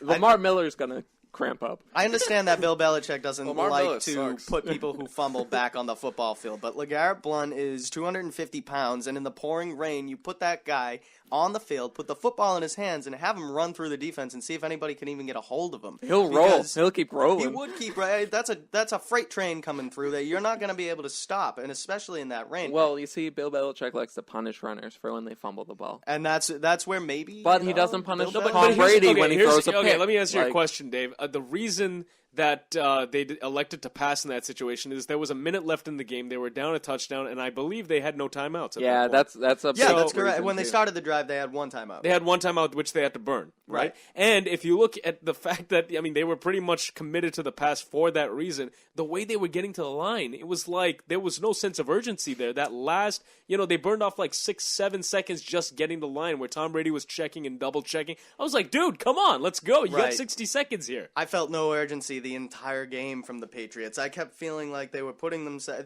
First off, in the first half, Bengals were trying to give them that game. They with really all those were. turnovers. They could have handed it right to them. I don't think the Patriots crossed the 50-yard line until after after halftime. But the Patriots seemed they were stuck in one gear. Let's put it that way. They didn't have that second gear that you usually see them bring it to. That's what Ridley will give them this game. And one of those penalties, by the way, wasn't that on a fourth down? I believe that was on a third or fourth down. Right. It would have ended the drive. The Bengals. The Bengals had an awful offsides during that last play too. Right. I think it was 4th down and 5, and they fourth down and 2. 4th down and 2, and they went offsides. On that last drive, did Brady try throwing it deep? Down the field? Yes. Once he did. He tried to Dobson or... No, Edelman.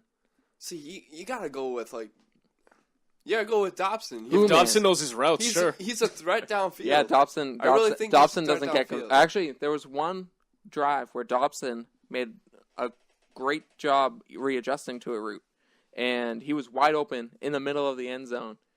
And Brady missed him. And Brady missed him. No, Brady didn't even throw to him. Because he was expecting him to run the corner route, not the post route. Yeah, I remember that play. And again, that's a disconnect between Brady and his young receivers. They have to be on the same page. Well, what's with Brady's vision then? What happened to his vision? That's a tricky one, I think, to know who's at fault. Someone is, obviously, there. Brady. But I think that Dobson made a great Dobson is a rookie wide receiver, and Tom Brady is Tom Brady. But so Dobson, if someone screws up, if there's a communication gap, I'm bringing it on the wide receiver. Did something that would have helped this team. Wait, Brian, which one are you talking about? Are you talking about the one where he broke to the post when he was supposed to run a corner? No. He went to the middle, and it was wide open. No one was around him. You're talking about when they were in the red zone? Yeah. No, I was talking about on that final drive. On the final drive? On the final drive. I don't think I remember that play. Remind me, because all I can remember is the ball flailing out of Tom Brady's hand. He was throwing it. He threw it down the sideline instead of down the middle. Mm-hmm. Oh, I know what he did. And Dobson was wide open. Dobson was wide open. And you can also put it on Amendola. Amendola had an inexcusable drop. I mean, you could say maybe the ball was wet, but come on, you're a wide receiver. You wear gloves. You're paid to make those catches. There was one where if he had caught that, he would have had a first down and put the Patriots in a better position to at least, continue. They just didn't run the ball enough that game. They didn't. They ran the ball 18 times as opposed to 36 from the Bengals. Tom Brady was 18 of 38. Is that correct? Yeah, he missed And for under 200 yards. I think that the Pats' leading rusher was LeGarrette Blount. He had 12 carries for 51 yards. Yep. Yeah, It's just not wait enough until on the Ridley's ground. back. Right. I'm telling you, this week My Ridley's thing going to go off. My thing on that last play that you talk about, the only skepticism that I have of Brady throwing it downfield is probably the QB vision. He probably couldn't see downfield because it was foggy out. Yeah, that's a big thing. Yeah. And I really think that's why he was throwing all those short passes. He was doing a safe play because he couldn't see, and I'm sure Dobson wouldn't have been able to see the ball if Brady can't even see his target. Yeah, so watching if you it on see TV, something heading it looked towards like... you in the fog, you're like, oh, what's that? Yeah, but if you can see it, you saw Bolden have like the greatest run of the game because nobody could find him. Yeah, they're like, oh, where the heck is he? Because I can't. Imagine if that was Woodhead. They'd be like, oh, where'd he go? Where'd he go? He'd be in the end zone. He'd be in the end zone. And Dobson, I mean, it's not like Dobson didn't have a good game. He had that one play down the right sideline earlier in the game. It might have been in the third quarter where he caught it and then broke a couple tackles and gained another 30 yards running when he broke back towards the post. So, Dobson has the ability to make big plays, but it's consistently and getting open is not a problem. Wait, he gets what about open. Tompkins? Like Tompkins makes good plays. Tompkins too. was covered like a blanket last game. He had 3 receptions? Well, I'm not talking about against the Bengals. I'm talking about the game before. Oh, you're talking about against the Falcons. Yeah. He had the game of his before life. that. He was good too. Against the Bucs, yeah, he slowly showed progress, but ultimately he's also been as up and down as Aaron Dobson. Has he been ahead of Aaron Dobson? Yeah, he has, especially in that breakout game where he had a touchdown and 118 yards against the Falcons, and then he had a 2-touchdown game the game before that. I really think Amendola's return played a role. I felt like Brady wanted to throw to Amendola. Get him comfort. going. It gave him a sense of comfort and confidence. Right. But isn't that what Edelman does? But why don't you go to Tompkins if Tompkins has been hot the past couple of weeks? Because he still doesn't fully trust him. He doesn't trust that he'll make the right play in the right instance. How do you start to trust your receivers? You throw the ball to him more.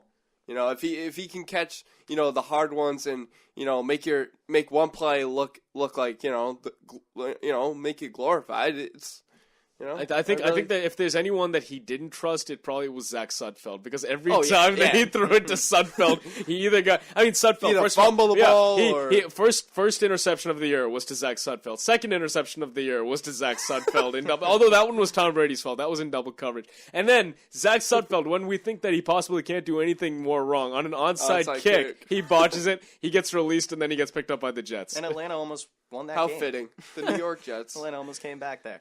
I think that you got to look at the entire offense when it comes to this week and losing to the Bengals. They went up against a pretty solid defense, really, for the first time this entire year, and their offense couldn't produce. I think it's on everyone. It's on the quarterback. It's on the wide receivers. It's on your running backs. You expect guys to produce, and you come up with a game plan every single week to beat opposing defenses, and they just couldn't do it against the Bengals. They couldn't even put up a single touchdown against the Bengals, and that's baffling to me with the Tom Brady as your quarterback. Yeah. Should never happen, and it hadn't happened in 52 straight games. Tom Brady throws a touchdown pass. All of a sudden, you go up against the Cincinnati Bengals, and you can't score a single touchdown, really? And someone brought up this statistic. I don't know if it's changed since Sunday, but at the time when the Patriots had those 4 wins and were 4-0, those 4 wins came against teams that were a combined 5-11 on the season. So, I mean, were we placing too much? Were we placing the Patriots on too high of a pedestal, I guess, would be the question. They're a work in progress right now. Seriously, I mean, you look at their defense. You can make you can make a case that they have a good defensive line. Chandler Jones, Tom Kelly, Rob Ninkovich. The front seven's solid, but even the secondary, they have Aqib Talib, and their offense has struggles with rookie wide receivers, tight end problems. Tom Brady really doesn't have anybody to throw to that he can trust. And that's why I bring up Tompkins last week, because I think he would trust Tompkins and they would have had a good day. My thing is they're still throwing the ball so much. Tom Brady, 38 pass attempts against the Bengals, and I agree that he doesn't have people that he trusts, but they're still throwing the ball, and there wasn't a balance against the Bengals, and I think it was a poor offensive game plan. And again, they didn't put the pedal to the metal when they really needed to, especially late in the game. They were stuck in one gear, and I think that, again, like you said, Mark, it's a work in progress. I wouldn't panic on the Patriots, but And I wouldn't necessarily say we gave them too much credit the first 4 weeks. They beat teams in the long run that it seems like they probably should have beat. And you got to give a team credit when they beat teams they're supposed to beat. But this week, I think we'll really get to see how the defense fares against a high-powered offense and if the young offense can respond after having a truly poor game against the Bengals. You play the teams that are on your schedule. You know, you have to beat the easy teams, but then you have to go up against the hard teams. And, you know, I really feel like, you know, it's going to be a true test this week. And I think the Bengals, you know, they do seem to be the best team in the AFC North looking at that division right now. The Baltimore Ravens don't seem to be doing anything. The Browns, yeah. So actually, that's very interesting that you bring that up. The Browns, if anything, should be tanking this season so that they can get Johnny Manziel. But instead, they're like tied for the top spot in the AFC North. And they should be in tears. And they traded Trent Richardson. So it's kind of funny that that's going on with the Browns right now. But if you look at the Bengals, they're not a horrible team. I mean, they're going to win the AFC North. I mean, the Steelers, someone made a joke last week that the Steelers were actually defeated by the bye week. So yeah, 1-0, right? Yeah. Keep Miller all the way, guys. Yeah, bye week 35, Pittsburgh 3. So, you know, in that division, I think the Bengals will be there at the end of the year, whether it's 10-6 or, you know, 11-5. They will be a good team, a winning team at the end of the year. So, and the Patriots, if you look at their past history, they have gotten better as the years gone on. So I still think that there's reason to stay optimistic, and there's reason for you guys to come back after this break because we're going to be talking some hockey, some Bruins talk right after this. 1460 WXBR, don't go anywhere. I'm in the car next to you on the highway, heading to work. I sit in front of you on the bus. I work in the office down the hall and stand next to you in the elevator. We've known each other for years. And I've told you a lot about my life. But of all the things you know about me, here's one you don't. I'm 1 out of every 6 Americans, and I'm struggling with hunger. This isn't an incurable disease. It's not an uncontrollable epidemic. There's enough food in this country to feed every hungry person. This problem is closer than you think. Fortunately, so is the solution. Please, visit feedingamerica.org today and find your local food bank for ways to help. Every dollar you donate helps provide 7 meals for those around you, quietly struggling with hunger. Together, we're Feeding America. Brought to you by Feeding America and the Ad Council. Welcome to the Maya Miguel Challenge. Meet Maya and the gang. Oh, hi, I'm Maya. Maya and her friends want you to get up and play, because it's always more fun to be active. There's mountain biking, boating and fishing, mountain climbing and spelunking. Let's get started. Get ready to take the Maya and Miguel Challenge. Let's see. Just go to letsmove.gov and look for Maya and Miguel. You'll find tons of fun activities that'll help keep you healthy and active. Muy activo! You can also check out healthy recipes to try with your family, play cool games, and get free downloads. So come hang out with Maya, Miguel, and the whole gang. Go! Remember, whether you play sports, run, dance, or jump in place, just get up and play at least an hour a day. And don't forget, eat healthy to be your best. Maya and Miguel will show you how at letsmove.gov. That's letsmove.gov. A message from the Ad Council and the Department of Health and Human Services. My name is Meera Batra, and this is How I Live United. Many families have come to America for a better life. I advocate for these families with United Way. United Way empowers them to see opportunities available. We help them get involved with their kids' schools and network within the community. My name is Meera Batra. I help families see opportunity and succeed. I don't just wear the shirt, I live it. Give, advocate, volunteer, Live United. Go to liveunited.org. Brought to you by United Way and the Ad Council. The traditional light bulb, a groundbreaking invention in 1879. Other groundbreaking ideas from that time, the whalebone corset, the pedal-operated submarine, and the 2-story outhouse. We've come a long way since then. It's time our light bulbs did the same. Visit EnergySavers.gov and learn about energy-saving light bulbs. See, these new bulbs are more efficient than the old ones, like a text message is more efficient than a carrier pigeon. They last longer, too, like how we humans last longer now that doctors use antibiotics instead of leeches. And they cut down on our energy costs, because in our own groundbreaking age of aeroplanes and moving pictures, We deserve a light bulb that saves us some cash. Saving energy saves you money. Learn more at EnergySavers.gov. Brought to you by the U.S. Department of Energy and the Ad Council. Sharma, Roach, Pollard, and Lazelle. It's the Sports Blast on 1460 WXBR.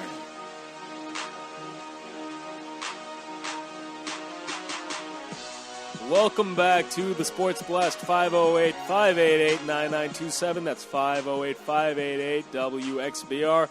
Some hockey talk, guys. The Bruins are off to a pretty good start. They've had a long layoff since their last game on Saturday, a quick 2-0, and they take on the Avalanche tomorrow night. How's everyone feel about this team? I love the way the Bruins look right now. Krug for president. Torrey Krug is, he's a guy that came in last season during the playoffs. This year he'd never played a regular season NHL game. He's never played in the regular season prior to the first two seasons. Milan Lucic. Soderberg actually won't be with the team, unfortunately, for a little while. He's day-to-day. But he's progressing, though. He is. Julian is happy with his progress, but as it is with Claude Julien, the day-to-day... Bergeron's look good, too. Bergeron looks great. The whole team looks great. Always looks great. This shorthanded goal, that was pretty nice. Oh, yeah. Two of them. That toe drag was sick. Wait, he had two shorthanded goals? No. Patrice didn't have two shorthanded goals. The Bruins did. The Bruins did, and they had 2 power play goals. So 2 for 7. That's something that I would like to talk about, actually, is their special teams play, because we've always known that the Bruins have one of the league's best penalty kills for the better part of last season. They were the number 1 penalty kill in the league. They tailed off a bit at the end of the season, but this is a team that prides itself on defense, and they're going to be tops in the penalty kill again this year. The real surprise this year, maybe it's not a surprise with the additions the Bruins made during the offseason, is that their power play is going to be tough for other teams to handle at this point. When your power play has sucked as much as it has for the last couple of years, I'd say even with their additions, it is a nice, pleasant surprise. And I'll tell you why. I know why the power play has been so successful. They're quicker with the puck movement. They don't have Tyler Seguin, dangling with the puck at mid-ice looking for options. They're quick passes, and the forecheck is amazing right now. Defense is holding down the fort for Tuukka. And I really think Jerome McGinley has been doing everything right that doesn't show up in the box score. He's fighting people. He's, completing his checks. He's passing the ball very well. His stick handling is amazing. McGinley's just perfect for this team, and this team's just, rolling with the power play, which is phenomenal. And you wouldn't expect this early in the season. Yeah, Iginla is a perfect fit for the Boston Bruins and a great acquisition during the offseason by Peter Chiarelli. The thing about the power play is, and it's as you said, they're moving the puck around so much more than they ever used to. You used to see the Bruins power play. They'd try and skate it across the blue line to get into the offensive zone.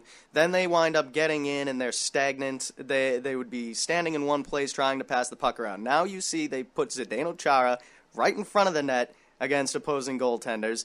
And they have David Krejci, Jerome McGinley, Milan Lucic, and Torrey Krug pinwheeling around the defense, trying to stop this attack. And the way that David Krejci passes the puck, my God, that guy is a magician on the ice. He can find the seam, he can create space for his wingers. And now that he's got Milan Lucic and Jerome McGinley on his wings, look for that. Look for David Krejci to have upwards of 60 assists this season. I love the fact that Krug shoots the puck, and he looks for the rebound. That's the thing. You just got to fire the puck at the net, hope for a rebound, and hope it goes in. And Torrey Krug's doing everything right, defensively, but offensively, he's just blowing everybody out of the water. And he's got amazing poise for such a young player. He's not afraid to skate the puck out from behind his own net in the defensive zone. He'll carry the puck right up past the red line and the blue line if you give it to him.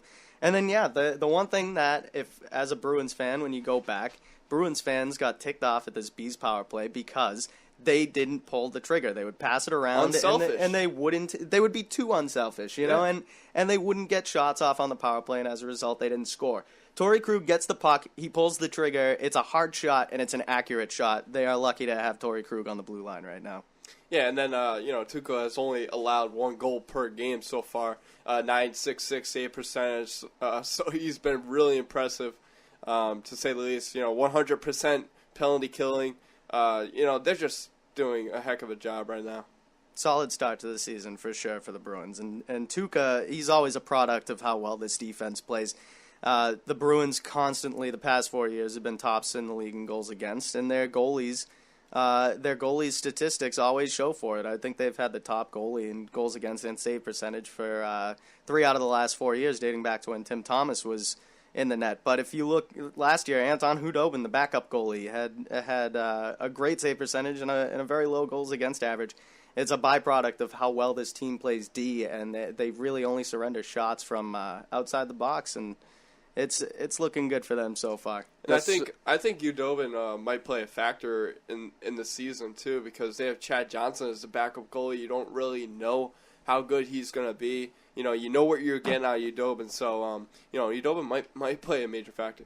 Does Subban get any playing time this year? Subban will not get playing I don't time. see it, Probably not for four years. I would Really? say. Just No, they're going to trade one Subban star? probably. I don't see. I mean, like if Subban is as talented as I don't know if PK is necessarily the most talented, or one of the most talented defensemen, but Right now he is, for sure. You think so? But Yeah. with the Malcolm, if he's got the family genes and plays a good net.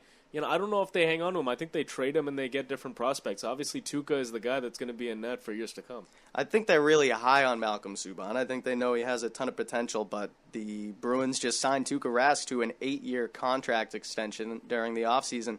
And those long contracts, at least for goalies, they concern me because goaltenders tend to Wear tail down. off Yeah. and wear down, really. And if- the pads are smaller, so he's going to get more goals shot on him. But part of me believes that was part of the Bruins' plan, because if, say, you don't get the full contract out of Tuukka Rask, maybe you get 4 or 5 solid seasons out of him while he's in his prime, And you Subban still comes in. have Malcolm Subban there. You don't want Subban waiting for 8 seasons to get into the net here for the No, Boston Bruins. no. But if you Tuukka might have Rask... to split time though, because Tuukka Rask he'll be up there. Towards will the get end of the tired. year, yeah. I think that's why I think Johnson might play a role this year.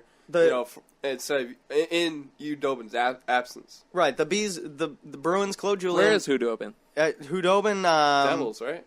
Yeah, he's somewhere else right now. I'm not sure who he's backing up, but... Senators?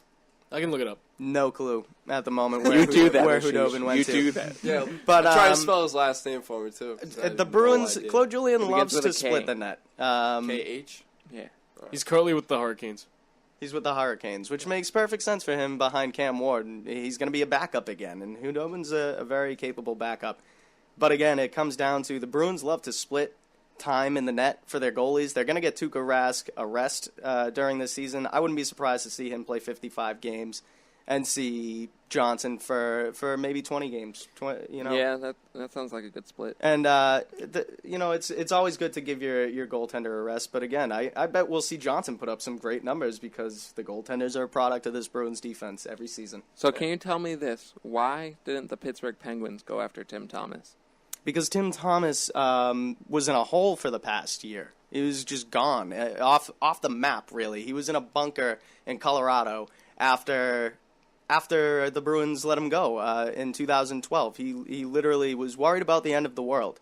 Thought the world was going to come to an end in 2012, hid in a bunker in Colorado for a full NHL season, and then comes back near the age of 40 and expects to be at the top of his game. Tim Thomas was the best goalie in the world for 3 years with the Boston Bruins, but I would have been shocked if a true Stanley Cup contender like the Pittsburgh Penguins... Well, who do they have at goalie right now? Marc-Andre Fleury. Is he really that good? He's fantastic. Really? He's a number 1 overall pick, and with good reason. He took Pittsburgh to the Cup Finals against Detroit 2 years straight, and they won one of those Stanley Cups. He had a terrible series against the Bruins last season, but that's one series. That guy came back. He had first a terrible postseason all last year. He did. He played terrible against the Islanders. And their backup is gone now. And they were forced to Vokoun go is to gone. Vokoun. Right. But Fleury will bounce back because he's a very high caliber goaltender in this league. Well, look at the New York Rangers goalie. He didn't do that well. Henrik Lundqvist is probably the best goalie in the world right now.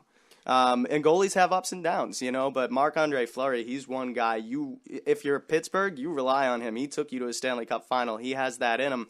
And the first game of the season, he comes back, he shut the door. I forget who Pittsburgh played against. Tim Thomas be a nice, reserve backup for them? I don't think so. Tim Thomas came back, played a good game for Florida. The Blues lost to Florida 4-2. He gave up 2 goals in his first outing. Yeah. And then the next game, He got hurt. I saw Florida gave up 7 goals in the next game. Well, he got hurt like in the first or second period of that. And then he's fragile. Like I wouldn't have gone to Tim Thomas. Especially if you're Pittsburgh, stick with Marc-Andre Fleury because that guy. Well, what happens when he's on, he's on. Well, what happens if he's gone? Like, what did they do for the Penguins? Yeah. Oh, I don't know where they would turn if they lost Marc-Andre Fleury. They've had a good series Sidney of backups Crosby? and young goalies in the wing. Put Crosby in the net. I think Crosby has taken a couple too many pucks to the face in the past season to want to play goalie. I think another player that the Bruins are eager to see, actually play some real hockey is Eriksson.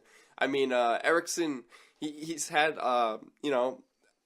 an average plus minus to start the season, but everybody's waiting for him to score goals and pull his Tyler Seguin move. Having becoming Bruins' leading scorer of the season. Nathan Horton. It is a big loss too. So you gotta fill in those the goal gaps, and I really think that Eriksson can present some goals. It's just start a season and let him get comfortable with the system. I fully expect when Louis Eriksson pots his first goal for him to go on a tear. It's a matter of getting comfortable in a hockey market that he's not used to playing in.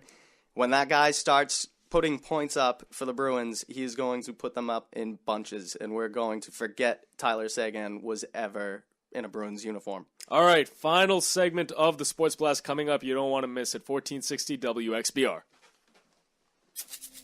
America had just gone to war when Felipe Adams volunteered. I knew what I was signing up for. I knew the consequences. I took a bullet to the side and left me paralyzed. For Armando de la Rosa, the Navy was a chance to serve and see the world. I got medically discharged in 2001.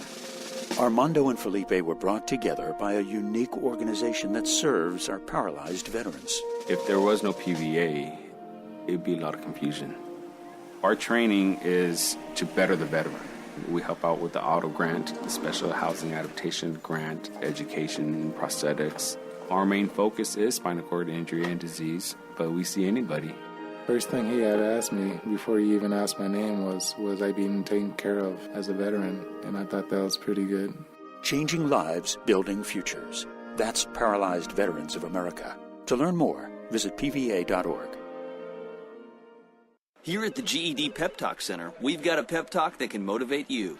Sometimes things don't always turn out the way you want them to. You can improve your future. Now get your game face on and take the first step towards a better life. Hurry up. Don't make me repeat myself. Whatever level of motivation you need, we've got a pep talk for you. Call 1-877-38-YOUR-GED or visit yourged.org for your pep talk and for free classes in your area. GED is a registered trademark of the American Council on Education. Brought to you by Dollar General Literacy Foundation and the Ad Council.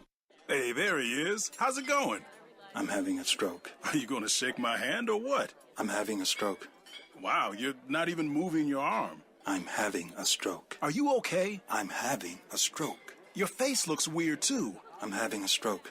Are you having a seizure or something? I'm having a stroke. When someone is having a stroke, they may not be able to say it with words, but their body language will tell you loud and clear. I'm having a stroke. You just need to know the sudden signs. Look for FAST, F-A-S-T. F, face drooping. A, arm weakness. Or S, speech difficulty. Then T, time. Time to call 911 immediately, because the sooner they get to the hospital, the sooner they'll get treatment. And that can make a remarkable difference in their recovery. Know the sudden signs. Face, arm, speech, time. Spot a stroke fast. Visit strokeassociation.org. Brought to you by the American Stroke Association and the Ad Council. Ladies and gentlemen, can I please have your attention? You're listening to the Sports Blast. And I need all of you to stop what you're doing and listen. Check us out online at sportsblast.co. That's www.sportsblast.co. It's the coolest story I've ever heard in my entire life. That's insane. The Sports Blast is on Twitter. Oh, it don't. Be sure to follow at 1460 Sports Blast. Okay, guys. Show us what you got. The Sports Blast, wrapping up your week in Boston sports every Wednesday night, 7 to 9 p.m. We got entertainment for the whole family. Right here on 1460 WXBR. Game on! Game on!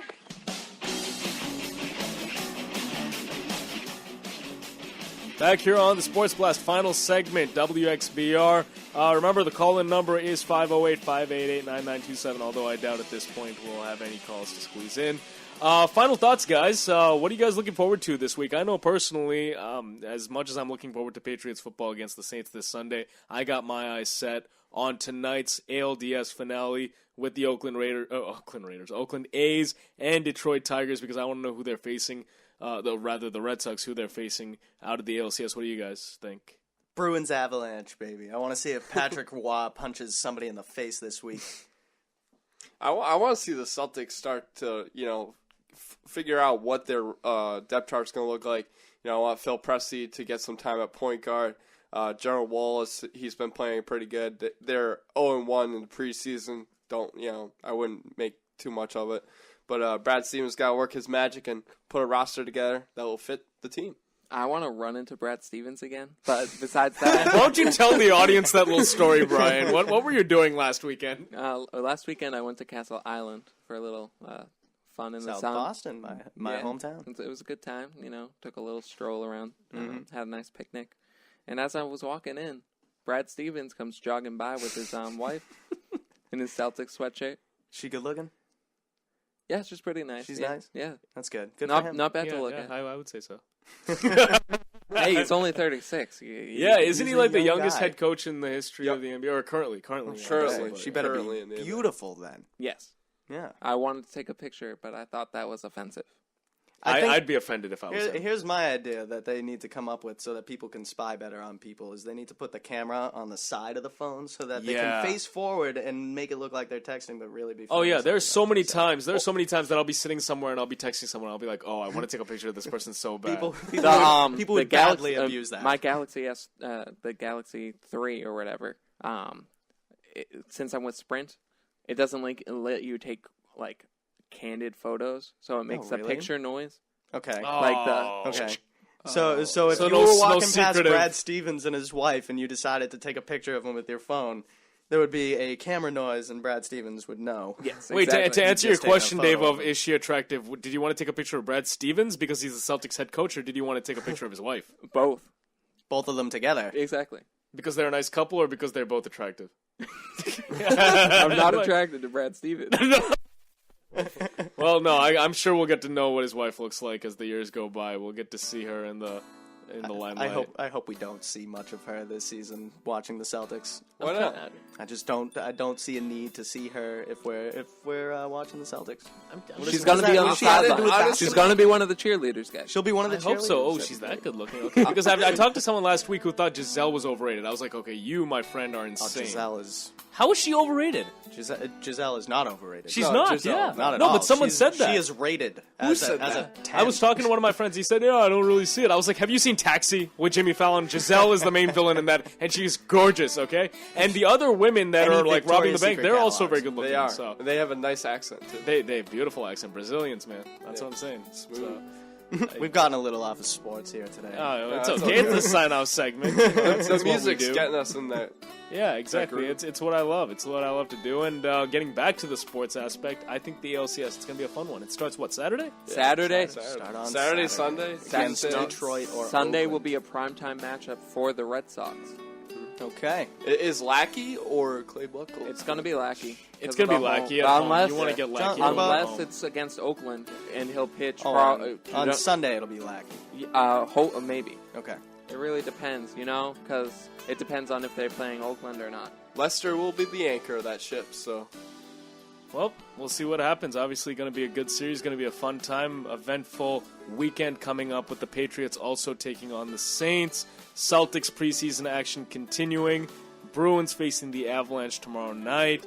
A lot going on in the Boston sports scene right now, and we will be there to cover it all for you starting next week, October 16th. Looking forward to it, guys. It's been the a pleasure. most wonderful time of the year. It absolutely is. Love October. For everyone here, Brian Roach, Mark Lozelle, and David Pollard, I'm Aashish Sharma. We'll see you guys next week on the Sports Blast, 1460 WXBR. Thanks for listening.